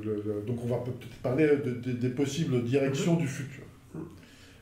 Et de ce à quoi on réfléchit aujourd'hui quand on discute, mais qu'est-ce que ça pourrait faire en plus que cet assistant. Ou l'interface. Peut-être que tu parles d'interface. Voilà. Donc, dans les choses très importantes. En fait... Non, mais je le pilote. Hein. C'est un roboticien, mais c'est moi qui le pilote. Non, mais c'est très Je bien. le dis pour l'audience. Non, mais alors, par ailleurs, voilà un exemple très clair voilà, les chirurgiens sont des chirurgiens. Et quand on arrive... Alors déjà, quand on arrive... voilà. Donc, il se fait que je suis docteur en robotique et que je suis chercheur et que dans ma communauté, les gens qui sont docteurs et chercheurs font une distinction avec le grade d'ingénieur, qui est un grade... Le grade d'ingénieur, c'est un grade à bac+5. Le grade de docteur, c'est un grade à bac+8. Donc, comme dans tous les milieux professionnels, il y a une petite distinction comme ça. Les Allemands l'utilisent, mettent leurs titres partout, ils les additionnent les uns les autres. Mais nous aussi, on a nos petites coquetteries. Et donc, souvent, les docteurs n'aiment pas du tout être appelés des ingénieurs à cause de ce grade qui serait... je ne connais pas un chirurgien qui, quand j'arrive, me dit pas « Tiens, voilà l'ingénieur ». C'est pour ça qu'on en rigole, hein, tous les deux. Donc, voilà, un petit peu voilà. On doit arriver humble quand on rentre dans un bloc et quand on parle avec ces gens. Parce que ces gens-là, ils ont aussi, il faut le dire, hein, l'habitude d'avoir la vie des gens entre leurs mains. Ils ont l'habitude... C'est un peu ce qu'on dit des skippers des bateaux. Quand ils disent quelque chose, quand ils disent quelque chose, ils ont l'habitude d'être écoutés, et le robot doit faire la même chose, c'est ce dont on parlait. Et les chercheurs en robotique qui travaillent avec feu, eux, doivent faire la même chose. C'est effectivement, tu l'as dit, c'est moi qui dicte, mais c'est effectivement le chirurgien qui dicte. Non mais si, pratiquement, non mais pas vis-à-vis de moi, d'accord, mais globalement... Ouais. C'est toi qui dis si ça va ou si ça ne va pas, et puis ça n'est pas une négociation, parce qu'il n'y a pas, ça ne se négocie pas. Donc si on parle un peu de direction future, et tu as parlé d'intelligence artificielle, donc c'est clair, le robot, aujourd'hui, il est à peu près clairement établi que c'est l'interface, tout le développement de la robotique est vu comme le robot interface entre le monde numérique et le monde physique. Et le développement de l'intelligence artificielle ne sera possible que quand l'intelligence artificielle sort du monde purement numérique, c'est-à-dire de vous proposer des publicités sur les pages web, avec plus ou moins de bonheur, comme chacun le sait, mais de devenir des actions dans le monde. Et pour que l'intelligence artificielle commence à produire des actions dans le monde et à récupérer des informations sur la production de ces actions, il faut qu'elle passe par les robots ou les véhicules autonomes, qui sont des robots d'une autre façon. Donc ça, c'est un sujet majeur, et dans le domaine de la médecine, l'intelligence artificielle, c'est un sujet majeur, puisque s'il y a des machines qui raisonnent, qui regardent des données, qui traitent des données, et qui, à partir de ces données et d'un traitement, pour l'essentiel statistique de ces données, aboutissent à des conclusions, la question de l'interface, de comment cette conclusion qu'une intelligence artificielle va pouvoir produire en temps réel va être fournie à la personne décisionnaire qui va rester pendant des décennies et des décennies le chirurgien, pour des raisons dont on va pouvoir parler. Mais comment ce dialogue se fait pour qu'à la fois il respecte, pour qu'il ne perturbe pas, pour qu'il soit un plus, en fait, parce que ça, évidemment, quand vous avez des informations en plus, c'est possiblement quelque chose de plus, mais il ne faut pas que ce soit une perturbation. C'est exactement comme le robot. Donc la force qui va produire, le guidage qui va produire, l'indication, les interfaces, la clarté de l'indication, la clarté du dialogue, tout ceci fait qu'aujourd'hui, il y a un pan très important de nos recherches et qui concerne l'interface entre des humains et des intelligences artificielles, médiées ou pas par des robots. On a beaucoup d'autres pistes en cours. La dernière fois qu'on s'est vu, on parlait de réalité augmentée, donc peut-être que ça... Vous en parlerez dans d'autres parties de votre séminaire, parce que je crois que Eric Vibert va vouloir que vous parliez de ça par ailleurs. Mais la réalité augmentée telle qu'elle est vue dans certains cas de chirurgie, c'est d'ajouter des informations sur les organes, sur les choses, etc. Il y a aussi tout simplement d'ajouter des informations, pas forcément recalées, des informations qui vont juste se présenter naturellement au moment où pas forcément dans le champ opératoire, etc., mais qui vont d'une façon intelligente, pertinente. Et là où on va mettre de l'intelligence artificielle, c'est justement sur cette façon d'amener quelle information quand. non pas pour l'emporter sur la décision, mais parce qu'on pense exactement comme fait un assistant de Brice Gaillet ou une assistante de Brice Gaillet. L'assistant ou l'assistante de Brice Gaillet qui connaît Brice Gaillet va dire à un moment, vous voulez la pince machin? Oui, c'est pas la même chose pour un autre. Voilà. Absolument. Ça se passe au bout de plusieurs années, ou peut-être pas plusieurs années, mais en tout cas d'une pratique où il y a eu de l'entraînement et où, quand l'équipe est bien constituée, l'assistant personnalise et suggère quelque chose. Et parfois non, parce que parfois c'est pas... Mais c'est cette relation qu'on va chercher à établir entre le robot et l'intelligence artificielle via des interfaces qui ne soient pas invasives, le bon assistant, et le bon assistant... si tu as un très bon assistant, il va peut-être insister à un moment où tu vas lui dire non, mais là il sait qu'il doit insister parce qu'en fait, il sait pourquoi tu dis non parce que tu es là, et lui, il t'a parlé d'autre chose en fait, etc. Mais pas trop, parce qu'il ne faut pas non plus qu'il soit emmerdant. Donc, toute cette question de se comprendre quel est l'état d'esprit, à quoi pense le chirurgien à ce moment-là, dans quel acte il est, où sont les données, qu'est-ce qu'il faudrait, qu'est-ce qui est attendu comme action, est-ce que c'est normal que ce ne soit pas cette action, etc. Il y a des quantités de travail gigantesques qui nous amènent par là et qui ne sont toujours pas dans l'automatisation, qui sont dans l'assistance. C'est vraiment de ça dont on parle. Les technologies pour l'assistance qui préservent, et c'est toujours exactement le même problème, c'est le problème dont on a parlé, comment on ne fait qu'ajouter du plus sans arriver à un moins. Le moins étant le jour où l'intelligence artificielle va dire « mais non, surtout pas là », que le chirurgien va croire, et en fait, non, voilà. Donc ça, c'est le danger. Comment on fait pour l'éviter? Comment on fait pour apporter de l'assistance, etc. Donc, c'est tout un pan de nos recherches, les modalités, le dialogue, mais ça concerne beaucoup la modélisation des processus décisionnels et des... Enfin, on travaille surtout sur la personne humaine. Un autre parti, puisque j'ai commencé par dire qu'il n'est pas question d'automatiser, c'est l'automatisation.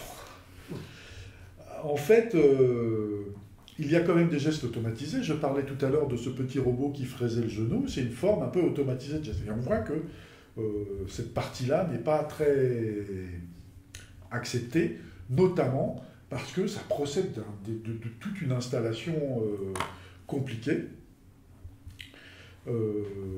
Néanmoins, il y a quand même un certain intérêt à l'automatisation, en ceci que ça peut permettre de standardiser. Alors, il y a donc actuellement des recherches dans l'automatisation du geste, et ces recherches, elles sont destinées à justement passer outre ce paradigme qu'on a décrit, qui est celui de la précision. Un chirurgien qui opère, parfois il fait un planning d'une façon ou d'une autre, c'est-à-dire au moins, souvent il a quand même une imagerie préopératoire, il regarde un peu son patient, par où il va... Voilà, il prévoit, c'est pas forcément un planning de trajectoire précise, mais voilà, il prévoit. Voilà. Une fois qu'il a prévu, il se retrouve au bloc, l'image qu'il a, enfin ce qu'il voit est très différent de ce qu'il a vu avant, mais il a son cerveau qui recale, qui fait comme ça. Là.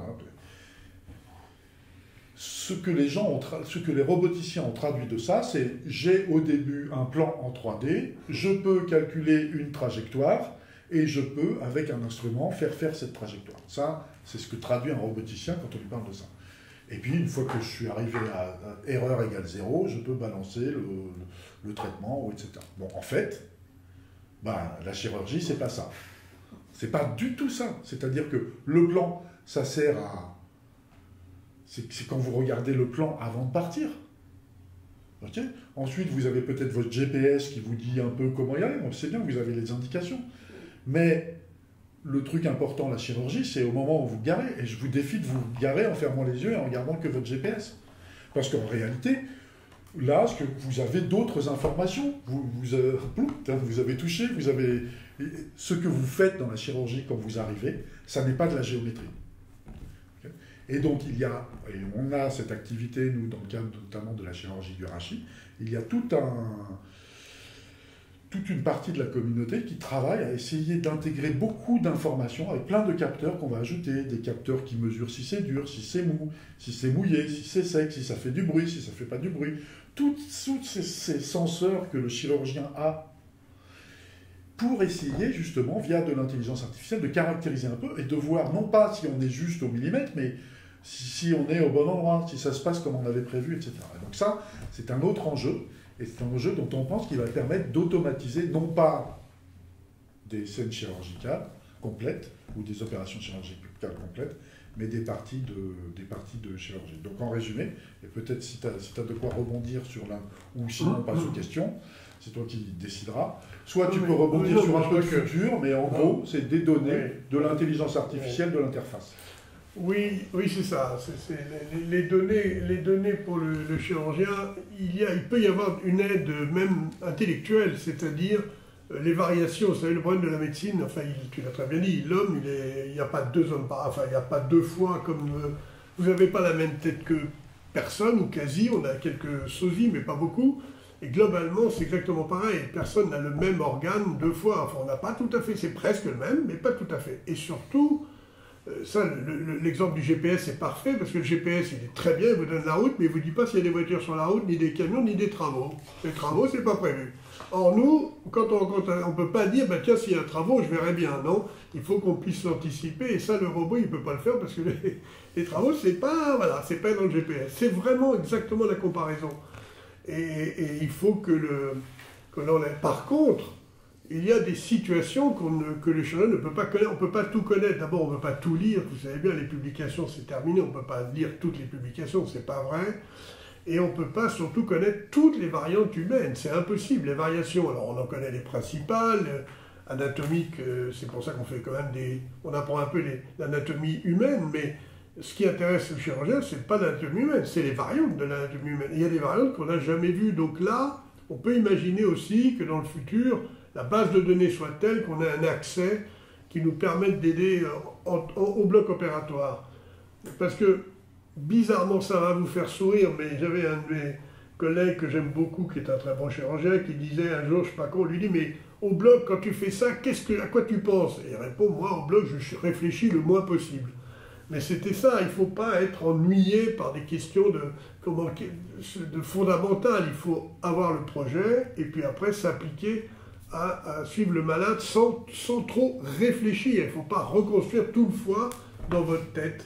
Il faut que le foie soit déjà reconstruit et vous avez juste à adapter. Et c'est ça que la science, enfin le futur va nous apporter, je pense. Ça me paraît très important. Très bien. Donc là, on a... Eh bien écoutez, merci beaucoup pour ces interventions. Avant de lancer la session de questions, moi j'ai peut-être deux questions sur des points que vous avez abordés, alors notamment concernant la communication au bloc opératoire. Sur la console du robot, alors Da Vinci en l'occurrence, parce que j'ai vu fonctionner que lui sur de la chirurgie viscérale, il y a un micro pour parler au reste du bloc opératoire. Et alors il y a vraiment deux comportements. J'ai vu des chirurgiens, donc la première chose qu'ils font, c'est mettre le casque pour parler dans le micro. Et j'ai vu des chirurgiens faire complètement l'inverse, déconnecter le micro et à l'inverse, du coup, alors sortir de la console et puis parler avec le reste du bloc opératoire, même si ça sous-entend que les outils sont bloqués, puisque quand la tête du chirurgien n'est plus dans la console, les outils ne fonctionnent plus. Alors peut-être que qu'est-ce que ça vous inspire comme je sais pas, comme remarque, comme réaction? Non, il y a des travaux, il y a même beaucoup de travaux qui ont été faits là-dessus, y compris par des gens qui étaient, enfin, tu parlais de Blavier, Nissen, enfin des gens qui connaissent ça vraiment, qui ont beaucoup travaillé. Et ce qui est très intéressant, c'est qu'il y a un point de vue des chirurgiens, et puis il y a un point de vue de l'équipe. Et alors, bizarrement, pour ce qui est de la télémanipulation, les chirurgiens et l'équipe n'ont pas du tout la même évaluation du risque. C'est-à-dire, si vous demandez à l'assistant à l'aide opératoire ou à la penseuse, est-ce que la description verbale systématisée serait une bonne chose? Le chirurgien dit, bah non, 65% oui, 50 à 71% pensent que ça serait vraiment important, mais les aides opératoires et les infirmières, c'est entre 100 90 et 100% qui pensent qu'il faudrait faire ça. Donc on voit bien que l'évaluation du risque n'est pas la même. Le chirurgien il pense que tout le monde va suivre, parce que d'habitude, Guillaume l'a très bien dit, au bloc opératoire, ça ne peut pas être vraiment autrement. Il faut absolument que les gens suivent ce que on demande. On ne peut pas être négocié, on ne va pas négocier, c'est pas négociable. C'est vrai que c'est la vie des gens, donc on ne peut pas négocier. Mais donc le chirurgien, lui, mais quand on a un télémanipulateur et qu'on n'est pas sur le malade, il faut bien négocier avec ceux qui y sont. Et là, les chirurgiens n'ont pas tous compris ça. Donc certains le comprennent, d'autres pas. Mais il y a des enregistrements qui font... on voit bien que l'assistant qui ne fait, entre guillemets, que être là en sécurisation ou pour mettre des fils ou pour aspirer, parce que l'aspirateur n'est pas sur le robot, eh ben, tu l'as dit, on va le redire, il s'emmerde.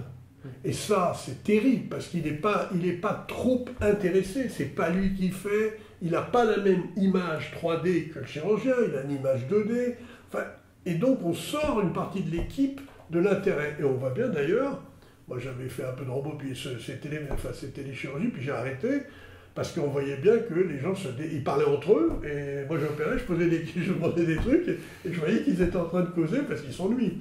Bon, c'est anecdotique, mais comme je n'ai pas besoin de cet outil, que c'est trop cher, je l'ai arrêté. Mais une des raisons, c'est vraiment, l'équipe disparaît. J'ai peur que ça fasse exploser, perdre, ce qui est un des points essentiels pour moi de la chirurgie, c'est l'équipe chirurgicale. Et alors pour les jeunes, ils ne se forment pas, puisqu'ils ne voient pas la même chose que le chirurgien, ils voient sur un écran, c'est en 2D, ils n'ont pas les outils, ils ne voient bouger que les bras à l'extérieur, et donc ils voient à l'intérieur, mais un peu loin, quoi. Ils ne sont pas à côté du chirurgien. Et je pense qu'il y a des études qui ont montré qu'un chirurgien, un assistant en téléchirurgie n'apprend pas le geste. C'est-à-dire que pour qu'il apprenne le geste, il faut le former à faire le geste. Pardon. Tu tapes sur le micro. Non, je tape plus sur le micro. Voilà, donc pour répondre, c'est deux points de vue assez différents de la part des opérateurs et de la part du reste de l'équipe. D'accord, très bien. Merci. Alors, ouais. Si je peux prolonger ça, alors là, moi je le raconte mécaniquement. Hein. C'est même parfois pire, parce que comme tu le sais, parfois ils se prennent des beignes. Oui. C'est-à-dire les assistants. Les assistants. C'est-à-dire que vous devez vous représenter le chirurgien dans sa console, donc il a comme ça la tête prise, il a une très bonne vue 3D, il voit les pinces chirurgicales qui sont à l'intérieur, il a une vue magnifiée 3D très grande de ce qui se passe, mais c'est tout ce qu'il voit. Donc il ne voit pas les assistants, il ne voit pas donc il voit la pointe des instruments, comme s'il était comme ça, vraiment tout près. La suite de l'instrument, ce qui va derrière et qui sort du patient, et le robot qui tient l'instrument, qui sort encore plus loin du patient, dans l'alignement. Donc, ce qu'il voit, c'est la partie pointue de ce stylo. La suite de l'instrument, le bras, ça monte, ça sort 1,50 m derrière. Et lui, quand il fait sa petite commande ici, et qu'il fait bouger comme ça son petit bras de 1 cm, et ben à l'autre bout, ça bouge de 30 cm. Et là, c'est l'espace où vit le reste de l'équipe. Et ça, je l'ai vu, et ça se voit tout le temps. Les assistants qui restent autour du patient, etc., pour ajouter tel instrument, faire du lavage-aspiration ou quelque chose, ils se prennent des coups avec le robot que le chirurgien ne sent pas parce qu'il n'a aucun retour haptique. D'accord. Voilà. Donc il y a vraiment... Quand on dit c'est une transformation du mode de fonctionnement de l'équipe, ça va jusqu'à très loin dans ce que c'est que physiquement, ils s'ennuient, il faut qu'ils regardent les robots, enfin ils sont vraiment... je ne veux pas dire que c'est Charlie Chaplin dans les temps modernes, mais on n'est pas loin. Merci beaucoup. On va peut-être pouvoir ouvrir la session de questions. Voilà, alors sentez-vous libre d'activer vos micros. On contrôlera si ça devient la cacophonie. Et par contre, si vous pouvez aussi allumer vos caméras, même si vous êtes un peu loin avec la disposition de cette salle aujourd'hui, voilà, ce sera toujours plus sympa pour les intervenants. Ah. Et donc c'est le blanc. Non, n'hésitez pas à intervenir. Pas besoin de lever la main virtuelle. directement en Il y a ouvrant quelqu'un qui a levé la main. ton micro. Claudie Sudry voudrait parler peut-être? Alors, est-ce que Claudie utilise le chat? Ah non. Il n'y a rien eu sur la discussion jusqu'à présent. Non, c'est pas. Il est possible de poser des questions par écrit si vous Non, le souhaitez. c'est Régine Berco. Peut-être en attendant une. Moi, je vois des étudiants. Hein. Ah. J'ai les noms.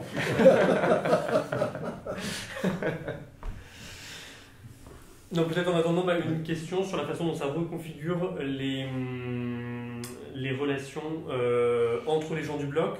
Je crois qu'il y a des études qui ont montré combien, on en parlait un petit peu avant, voilà, ça reconfigurait la nature des communications et ça allait vers une plus grande verbalisation d'un certain nombre de choses au bloc opératoire.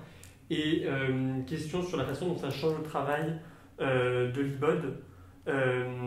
Dans quelle mesure est-ce que c'est aussi un facteur d'attractivité ou de montée en compétence de la profession infirmière?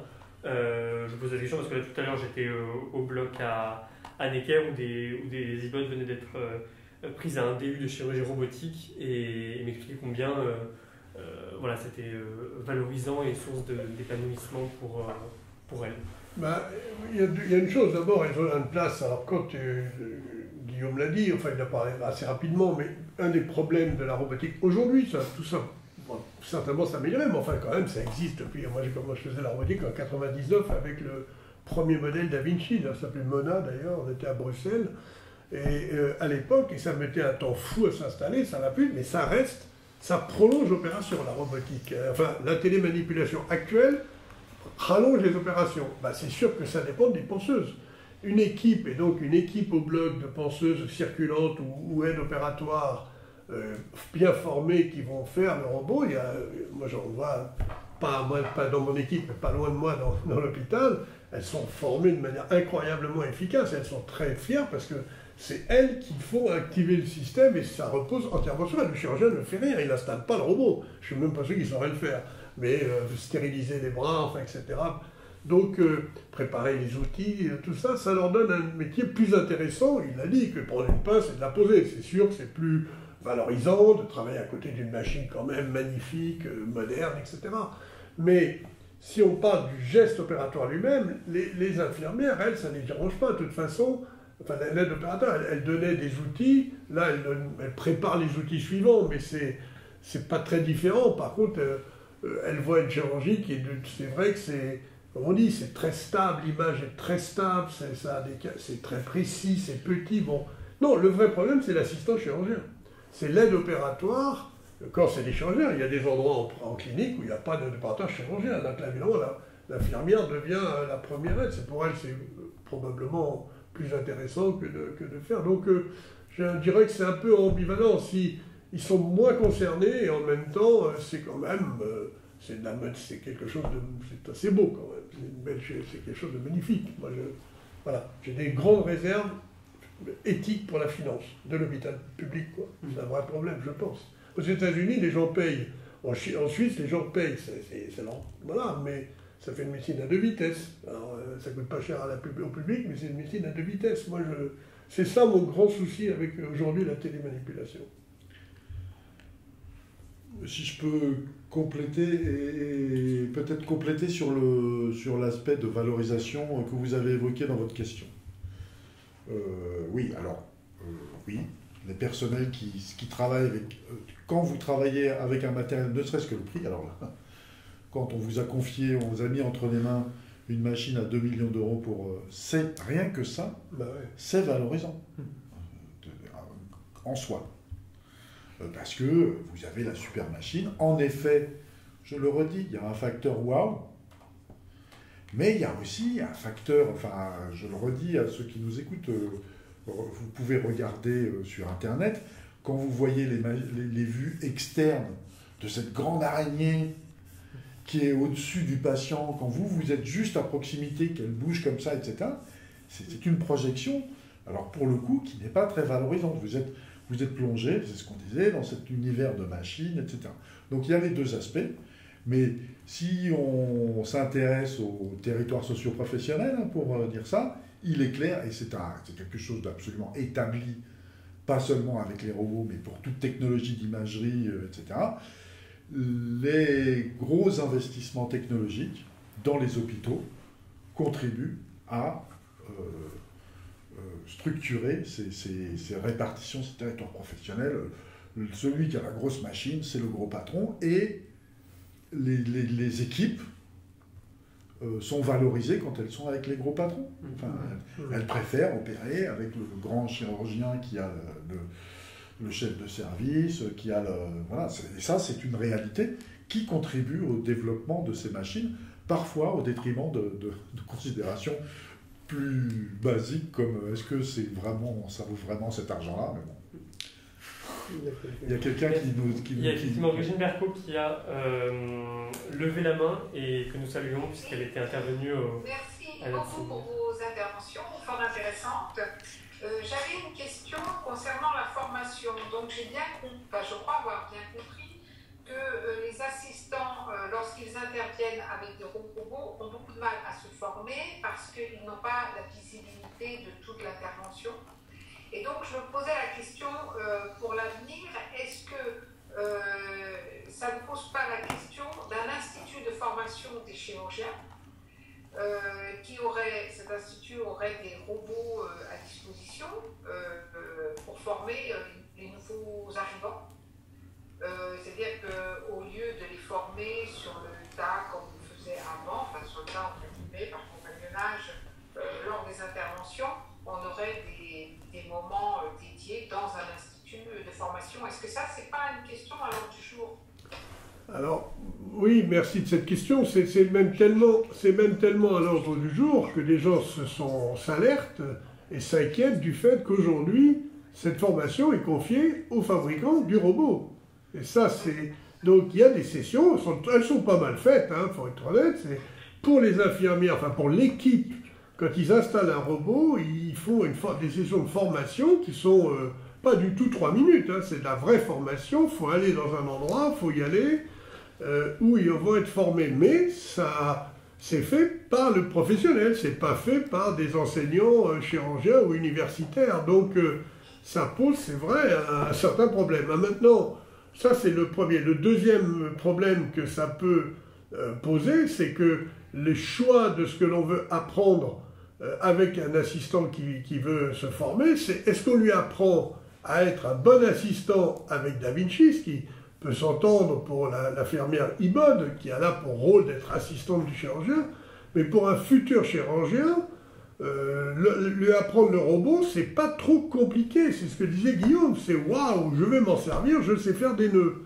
C'est pas ça la chirurgie, mais ils ont déjà l'impression qu'ils peuvent faire ça, c'est déjà pas si mal que ça, mais apprendre à opérer avec Da Vinci, ça ne leur permettra pas de faire de la célioscopie autre que Da Vinci, enfin que le télémanipulateur quel qu'il soit. Donc c'est un vrai sujet, absolument pour l'avenir. On a un sujet d'ailleurs dans certaines spécialités, puisque parlons des gens qui vraiment s'en servent beaucoup et très bien, qui sont des urologues. Eh bien, il y a des urologues qui savent faire la chirurgie ouverte, la chirurgie robot, et point barre, y compris dans des grands patrons qui ne savent pas faire de la chirurgie mini-invasive sans robot. Ils ne savent pas. Il y en a qui savent, évidemment, les plus anciens, mais les jeunes, et c'est là où les industriels ont bien compris l'intérêt, c'est qu'ils se disent, à un moment, ils auront tous besoin d'un robot, parce qu'il n'y aura pas le choix. Et je trouve que c'est un vrai sujet. Donc la formation, quand on a une spécialité où tout se fait avec des robots, comment forme-t-on les gens pour le jour où ils partent dans une clinique qui n'a pas de robot? Moi, je pense que c'est un vrai sujet, et je crois que je ne suis pas le seul. L'Académie de chirurgie, je crois, s'est beaucoup intéressée au sujet de cette session de formation, qu'elle ne soit pas confiée, en tout cas pas entièrement organisée par les industriels.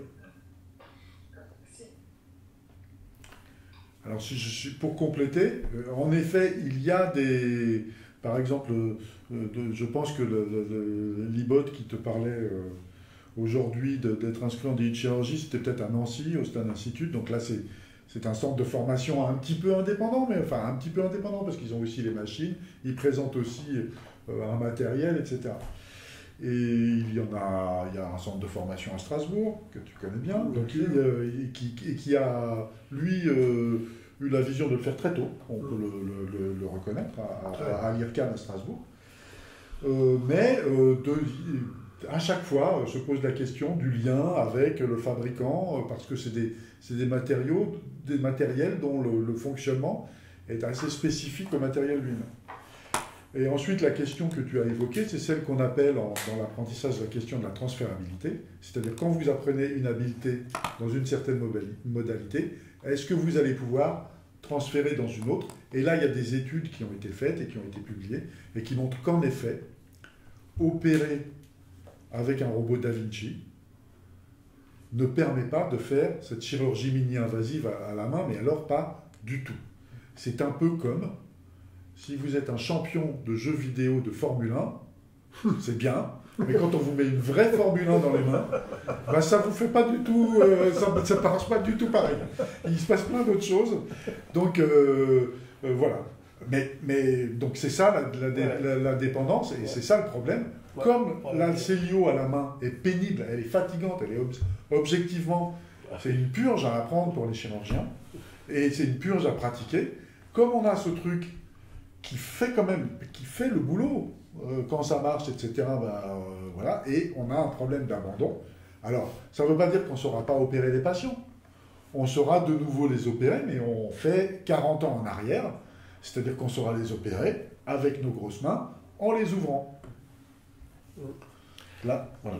Vous avez aussi d'ailleurs des études, pour aller dans votre sens, oui, qui montrent que aux États-Unis, qui a fait beaucoup moins de célioscopie qu'en France, ça a été beaucoup plus facile pour eux de passer au robot que pour les Français qui, du coup, ont beaucoup utilisé la célioscopie et donc avaient une technicité, une dextérité particulière, et effectivement, puisque tout est inversé, qui ont beaucoup plus de mal à se mettre au robot, effectivement. Ouais.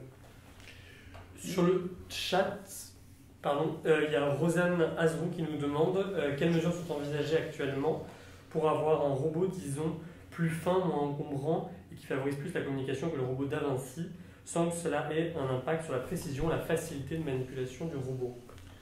Alors c'est compliqué. Si on regarde ce qui existe aujourd'hui en télérobotique, je regarde mon ordinateur parce que j'ai une diapositive, les marquages chez eux, on va tout, puisqu'on a cité beaucoup Intuitive et Da Vinci, il y a Senhance d'Ascensus, qui est un marquage chez eux, Transenterix, quoi, l'ancien, il y a Dexter de Distal Motion, il y a Versus, qui est un CMR donc, de Cambridge, et il y a Hugo de Medtronic. Ces quatre ont un marquage chez eux, sont des télémanipulateurs. Certains ont repris le principe de Da Vinci, mais là, presque tous ont mis des bras indépendants. Chacun est indépendant. Alors on se dit, c'est mieux, il n'y a pas la grosse araignée au-dessus du malade. Sauf que du coup, chacun étant indépendant, ça fait 4 machines autour du malade, et là, pour se placer, c'est encore plus compliqué. Bon, bref, on n'a pas la réponse aujourd'hui. Nous, quand je parle de co-manipulation, qui est en fait un des sujets au départ de Guillaume Morel, de Mario, de Jérôme, enfin de 3-4 roboticiens qui étaient sur le sujet, eux, c'était l'idée de ce qu'ils appelaient le cockpit chirurgical. C'est là, le chirurgien, il est au lit du malade, et le robot ne prend pas de place particulière. Il prend la place d'un assistant, voilà, il prend la taille d'un homme. C'est une boîte, quoi. C'est grand comme un homme, posé, et qui a des bras qui viennent, mais le chirurgien est toujours aux manettes. Donc on ne peut pas, s'il opère, il saura le faire sans robot. Simplement, il aura un assistant qui tiendra les outils au lieu que ce soit lui. Voilà, ça sera plus fatigant, parce que la caméra, je vous ai expliqué, on va bouger sa tête, on va tourner la tête. Ça sera plus fatigant, mais il saura le faire. Par contre, le robot va l'aider à le faire plus précisément, pour apprendre quand le bras... Si vous voulez, je me souviens très bien parce que un jour j'opérais et j'avais la transparence du robot dont les roboticiens, à juste titre, à Lisieux sont très fiers parce que la plupart des bras, il y a des robots, des moteurs, on sent, c'est dur, ça bouge, c'est énervant. Celui-là était transparent, mais juste ce que j'aimerais, moi, c'est quand j'ai envie de coudre, que quelqu'un me tienne la main pour plus que je bouge, quoi, pour que ça soit... Voilà. Et bien un jour, il est revenu, M. Morel, avec un petit logiciel, et il m'a dit, prends l'outil là, et j'ai eu l'impression qu'il me prenait la main. En fait, c'était le robot qui tenait un peu l'outil, mais pas complètement, mais un peu. On appelait ça la viscosité, ça devenait visqueux, et j'avais l'impression que quelqu'un me tenait la main. Mais j'étais le roi du monde, hein, je savais coudre des deux mains. Alors moi je ne suis pas vraiment ambidextre, là je savais coudre des deux mains. Donc on voit que c'est possible, ça va dépendre des modèles. Mais les télés, aujourd'hui, les robots de télémanipulation, ça reste très volumineux, très, tous. Peut-être moins versus, peut-être. Non, même pas. Alors, je vais quand même dire qu'on a travaillé, mais alors dans une époque précédente, avec Brice, à la miniaturisation. Et ce qu'on avait imaginé, qui est devenu d'ailleurs un vrai produit, une pince, etc. Bon, dont le succès quand même, enfin bon, je ne sais pas où ça en est, c'est pas forcément extraordinaire comme succès. Aux États-Unis, ça marche. Et donc, c'était de dire, plutôt que de faire un robot qui est monté sur un pied, et qui va comme ça, et qui va aller dans le patient, etc., on a vraiment fabriqué des instruments, c'est-à-dire, on reprenait cette idée du robot Da Vinci, qu'on peut mettre des petits moteurs qui vont permettre de bouger à l'intérieur du patient, d'avoir une certaine mobilité, mais on va mettre ça dans une pince qu'on tient à la main. Donc, il y a une poignée, donc le robot s'appelle Jamie, si vous voulez chercher sur Internet en même temps, J-A-I-M-Y, Jamie, de la société Endocontrol. Et ce robot... Canadie aujourd'hui. Ouais, non, mais tu vas sur Endocontrol, ça marche. D'accord. Okay. Et ce robot-là, ben, en fait, c'est un robot motorisé qui est un instrument. Donc le principe de comanipulation, c'est un peu le même qu'une visseuse électrique. C'est-à-dire qu'en fait, vous avez une fonction en plus dans votre instrument qui vous évite vous-même de faire des contorsions avec votre tournevis, ça marche tout seul. Là, c'était un peu ça, ça pouvait couder, ça pouvait coudre. Et donc, alors c'est bien sûr bien moins puissant qu'un robot Da Vinci, mais je crois qu'il y avait par ailleurs à peu près 3 ordres de grandeur de prix différents, donc c'est quand même, d'un certain point de vue intéressant. C'est-à-dire que du coup, la solution pour simplifier, c'est de faire peut-être des choses, d'isoler, d'être un peu plus modeste dans ce qu'on va apporter, mais on peut quand même apporter. Oui, c'est vrai. Donc voilà, l'instrument Jamie. Oui, parce que pour aller dans cette idée-là de reconfiguration de l'espace du bloc, effectivement, on a pu voir avec Nicolas à l'hôpital Necker, ils utilisent en ORL un robot qui s'appelle le Robotol. Oui, le Robotol, bien sûr. Voilà, qui permet... Inventé dans notre équipe également. Et ben voilà. Je n'ai pas fait préciser. C'est chez eux. Voilà. Jérôme Chefti. Avec Sterker et Jérôme. Avec le professeur Sterker. Sterker, absolument, Robotol. Et qui du coup nécessite, même si il n'est pas très grand pour le coup, mais nécessite quand même de reconfigurer un peu l'organisation du bloc opératoire. Donc en ORL, pour peut-être ceux qui vont nous regarder, ils utilisent un gros microscope qui est sur pied et qui leur permet d'opérer. Et donc en fait il a fallu, donc avant le microscope était positionné, donc si on opérait par exemple l'oreille droite, le microscope était à gauche, et en fait maintenant il le place derrière le chirurgien pour que justement Robotol puisse venir lui par-dessus pour l'opération. Donc effectivement ces questions de miniaturisation, ça pose des questions de reconfiguration des blocs qui ne sont pas tous des grands blocs. Il y a des blocs qui du coup sont dédiés plus à la chirurgie robotique, mais en fonction des espaces contraints, on ne peut pas faire des procédures robots assistées partout en fonction de la taille. Absolument, tout à fait. Rebondir par rapport à une question. Oui. Étant donné qu'il y a certains chirurgiens qui n'arrivent pas à faire des procédures qui sont des robots maintenant, comme vous avez dit tout à l'heure, mais si un patient il veut pas être opéré avec un robot. Ça c'est une question pour toi.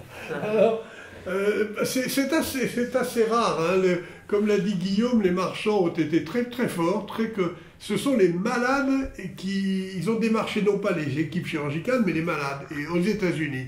Et ce sont les malades qui ont demandé à être opérés par des robots, et donc les chirurgiens sont obligés de suivre parce que la clientèle allait dans les équipes qui avaient le robot. C'est exactement ça qui s'est passé. Les universitaires étaient en train de perdre leur recrutement et donc leur possibilité de formation parce que les malades choisissaient ça. Il faut comprendre que les malades sont un peu ambivalents par rapport aux robots. Ils veulent bien être opérés par un robot, ça leur va, mais à condition qu'on soit là quand même. Ils disent toujours, mais vous serez là. Hein. Je dis oui, il n'y a pas de danger, on est encore là. Mais je me souviens d'un malade à qui on avait une complication. Bon voilà, et donc j'avais été le voir après l'opération et je lui ai expliqué qu'il y avait une complication. Et là, le malade a été adorable, il me dit, mais professeur, je vous en veux pas, vous n'êtes pas un robot. Et je lui dis, ça tombe bien, justement, on vous a opéré avec un robot. Et là, le malade est resté complètement quoi, parce qu'il avait compris qu'il y aurait un robot, mais il n'a pas compris que le robot pouvait participer ou pas à l'opération, mais ça restait notre responsabilité. Donc pour lui, si c'était un robot, il n'y avait plus de problème, quoi. C'était la vision du malade. Donc c'est rare que l'inverse se passe, qu'il dit « je ne veux pas de robot ». Il faut leur expliquer que ce n'est pas utile, c'est pas pareil. Maintenant, s'il ne veut pas de robot, et si le chirurgien est un de ceux, pour l'instant, de la jeune génération de certaines spécialités, dans d'autres spécialités, ils ont les moyens de se former. Mais s'il n'a vécu que dans une équipe qui fait que la robotique, il sera obligé d'ouvrir le malade. Il n'y aura pas de chirurgie mini-invasive. Ça, c'est sûr. Donc, on voit par exemple, vraiment l'urologie est un bon exemple. C'est ceux qui sont en pointe sur la nouvelle technologie de robotique, et c'est les mêmes qui ont du mal, en dehors des experts qui bien sûr savent faire ça, mais qui ont du mal à faire du mini-invasif sans robot. Ils ne savent pas le faire. Ils ouvrent les malades. Et donc, il y a encore beaucoup de prostates, enfin, de la chirurgie de la prostate qui se fait ouverte. Alors que pour trouver, sauf des indications précises en France, la vésicule ouverte, il faut quand même chercher très très loin dans un hôpital très reculé quand même. Hein. Alors que là, ce n'est pas le cas. Des grands chirurgiens vont ouvrir parce qu'ils n'ont pas le robot. Ça n'existe plus dans d'autres disciplines. Et c'est ça qu'on signalait en disant que c'est un vrai problème. Pour la formation, on y revient. Ce robot n'est pas un robot de formation, pas du tout, du tout. Il est fait pour autre chose.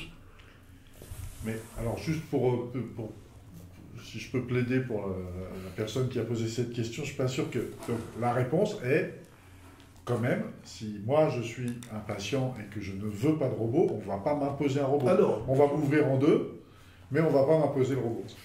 Non, moi, on n'ouvrira pas en deux. Oui, mais si c'est toi qui opères, oui. Si c'est un chirurgien, non, mais même... Brice Gaillet. Non.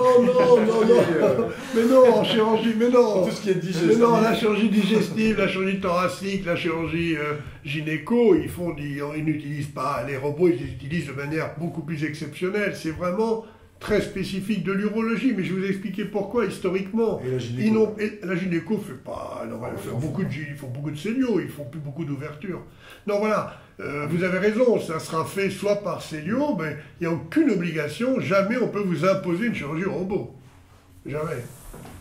Aujourd'hui. Donc en théorie, le médecin doit doit dire ce qu'il recommande et éventuellement proposer les alternatives qu'il en a et expliquer pourquoi il les recommande. Mais la vérité du T1, c'est que la plupart du temps, quand même dans le patient qui fait confiance à son médecin suit les recommandations du médecin. C'est quand même comme ça que ça se passe.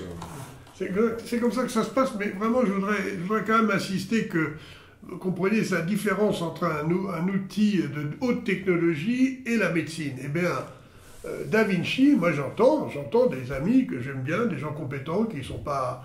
mais qui vous expliquent qu'ils utilisent le robot parce que quand même c'est plus précis, t'as beau dire c'est plus précis, ça bouge pas, et je suis plus précis. Eh bien écoutez, je vous dis, regardez les méta-analyses, les dernières communications sur la prostatectomie, il n'y a aucune différence sur l'érection et sur la continence urinaire avec ou sans robot, zéro différence. Et il y a un peu plus d'éventration, c'est-à-dire que le robot abîme plus la paroi que la célioscopie. Donc le bénéfice, il est juste que ça permet à des chirurgiens de vous opérer en mini-invasif. Mais si vous trouvez un chirurgien qui sait le faire en célioscopie, si vous voulez mon point de vue, il faut refuser le robot. Ça sera mieux fait en célio.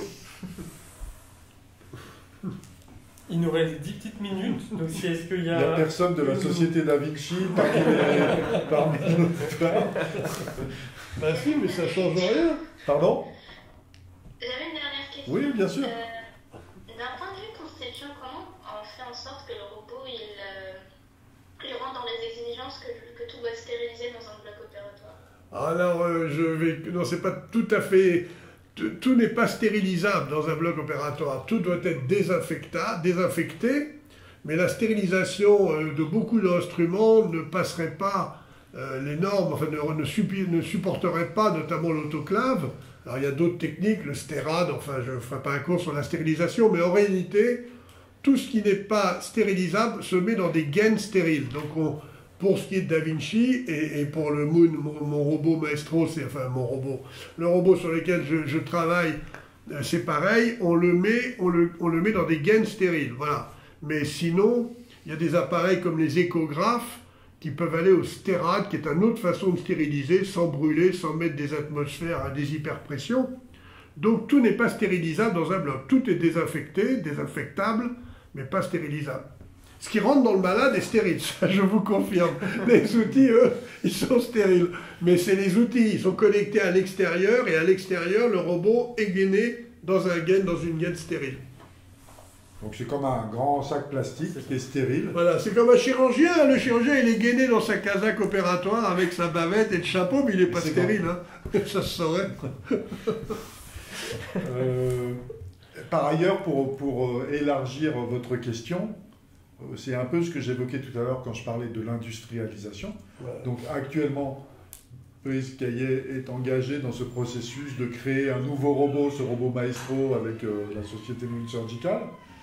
Ce robot est une émanation de recherche qu'on a fait du temps où Brice Gaillet était au laboratoire et qui est ce Surgical Cockpit.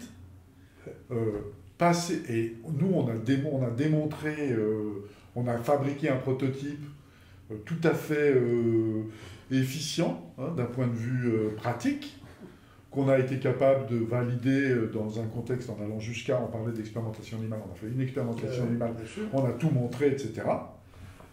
Pour faire exactement la même chose d'un point de vue purement de l'ingénieur, de la recherche, mais qui satisfasse toutes les contraintes de stérilité, mais aussi toutes les contraintes réglementaires, tout le traçage, etc., c'est 2 ans de boulot à temps plein avec des gens hyper experts qui ils font qu'une chose, c'est qu'ils poussent ce qu'on a fait de côté et ils repartent de zéro et ils reconstruisent brique par brique et chaque boulon doit être tracé, chaque truc, il y a une pile documentaire qui est grande comme ça, qui vraiment, alors là pour le coup, pour suivre un peu, pour l'avoir suivi dans d'autres cas, les contraintes, les réglementations pour vérifier que le matériel est sûr, il est sûr d'un point de vue sanitaire, mais qu'il est aussi sûr d'un point de vue de son fonctionnement, parce qu'il ne s'agit pas qu'il se mette à faire n'importe quoi au milieu de l'opération quand même.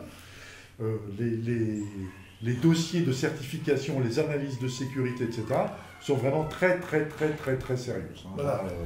Ça n'est pas du tout de la rigolade. Pour être très pratico-pratique, pour répondre à votre question, donc la stérilisation n'est pas trop, heureusement, hein, c'est pas trop le sujet. Par contre, ce que dit Guillaume, notamment la certification pour passer la FDA ou le marquage CE qui a beaucoup changé récemment, heureusement, c'était une honte européenne, c'était tellement hétérogène, aujourd'hui c'est beaucoup mieux, mais le marquage CE, la société a embauché un spécialiste pour 1 an et demi de ne faire que ça. C'est-à-dire que tout ce qui est dans le robot repasse par ses mains pour qu'il le... C'est 1 an et demi. Il sait qu'il va mettre 1 an et demi pour un robot qui marche parfaitement, hein, qui marche chez l'animal, t'es content, mais c'est pas ça l'industrialisation. Les industriels, on change complètement. 1 an et demi, vous vous rendez compte, un homme qui fait que ça? C'est impressionnant, hein. Il ne fait pas de développement de robot. Non. Il récupère le robot et il prépare sa certification. Eh bien, le séminaire touche presque à sa fin.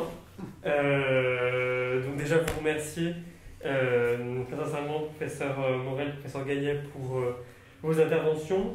On en retient peut-être une invitation à rompre avec l'imaginaire un peu post-humaniste qu'on peut avoir à l'évocation d'un robot. Et d'autant que voilà, le Robotol dont parlait Clément, qui utilisait en ORL, finalement il se distingue pour un regard extérieur très peu d'une autre petite machine de bloc. Il n'a pas cette forme humanoïde à laquelle on peut penser à l'évocation d'un robot. On retient aussi qu'un robot compte autant par son utilisation que par sa non-utilisation, ce qui peut aussi aller à rebours des représentations communes. Que son utilisation, c'est finalement une expérience synesthésique pour le chirurgien. On a parlé de la vue et de la façon dont ça peut réduire le champ de vision, on a parlé de toute la dimension haptique ou tactile. On a parlé également des communications, donc de tout le volet oral notamment. Et finalement, c'est aussi un enjeu social, économique et politique. On l'a abordé à travers la question du bien-être animal, on l'a abordé à travers la question des finances de l'hôpital notamment. On en profite également pour vous inviter à la prochaine séance du séminaire qui aura donc lieu le mercredi 16 février 2022 à 18h. On aura le plaisir de recevoir le docteur Anthony Vacher, qui est médecin, qui est chercheur en ergonomie à l'Institut de recherche biomédicale des armées, qui a réalisé une thèse sur la question de la culture de la sécurité au bloc opératoire, ainsi que le professeur Gérard Dubay, qui est sociologue, professeur à l'Institut Mines Télécom, et qui travaille actuellement à une étude sur la construction d'une culture collective de la sécurité au bloc opératoire, avec un comparatif avec le terrain aéronautique sur lequel il a fait un certain nombre de travaux et d'immersions par le passé. Donc voilà, la séance s'intitule « Quelle culture de sécurité à l'heure du bloc connecté ?» le 16 février à 18h.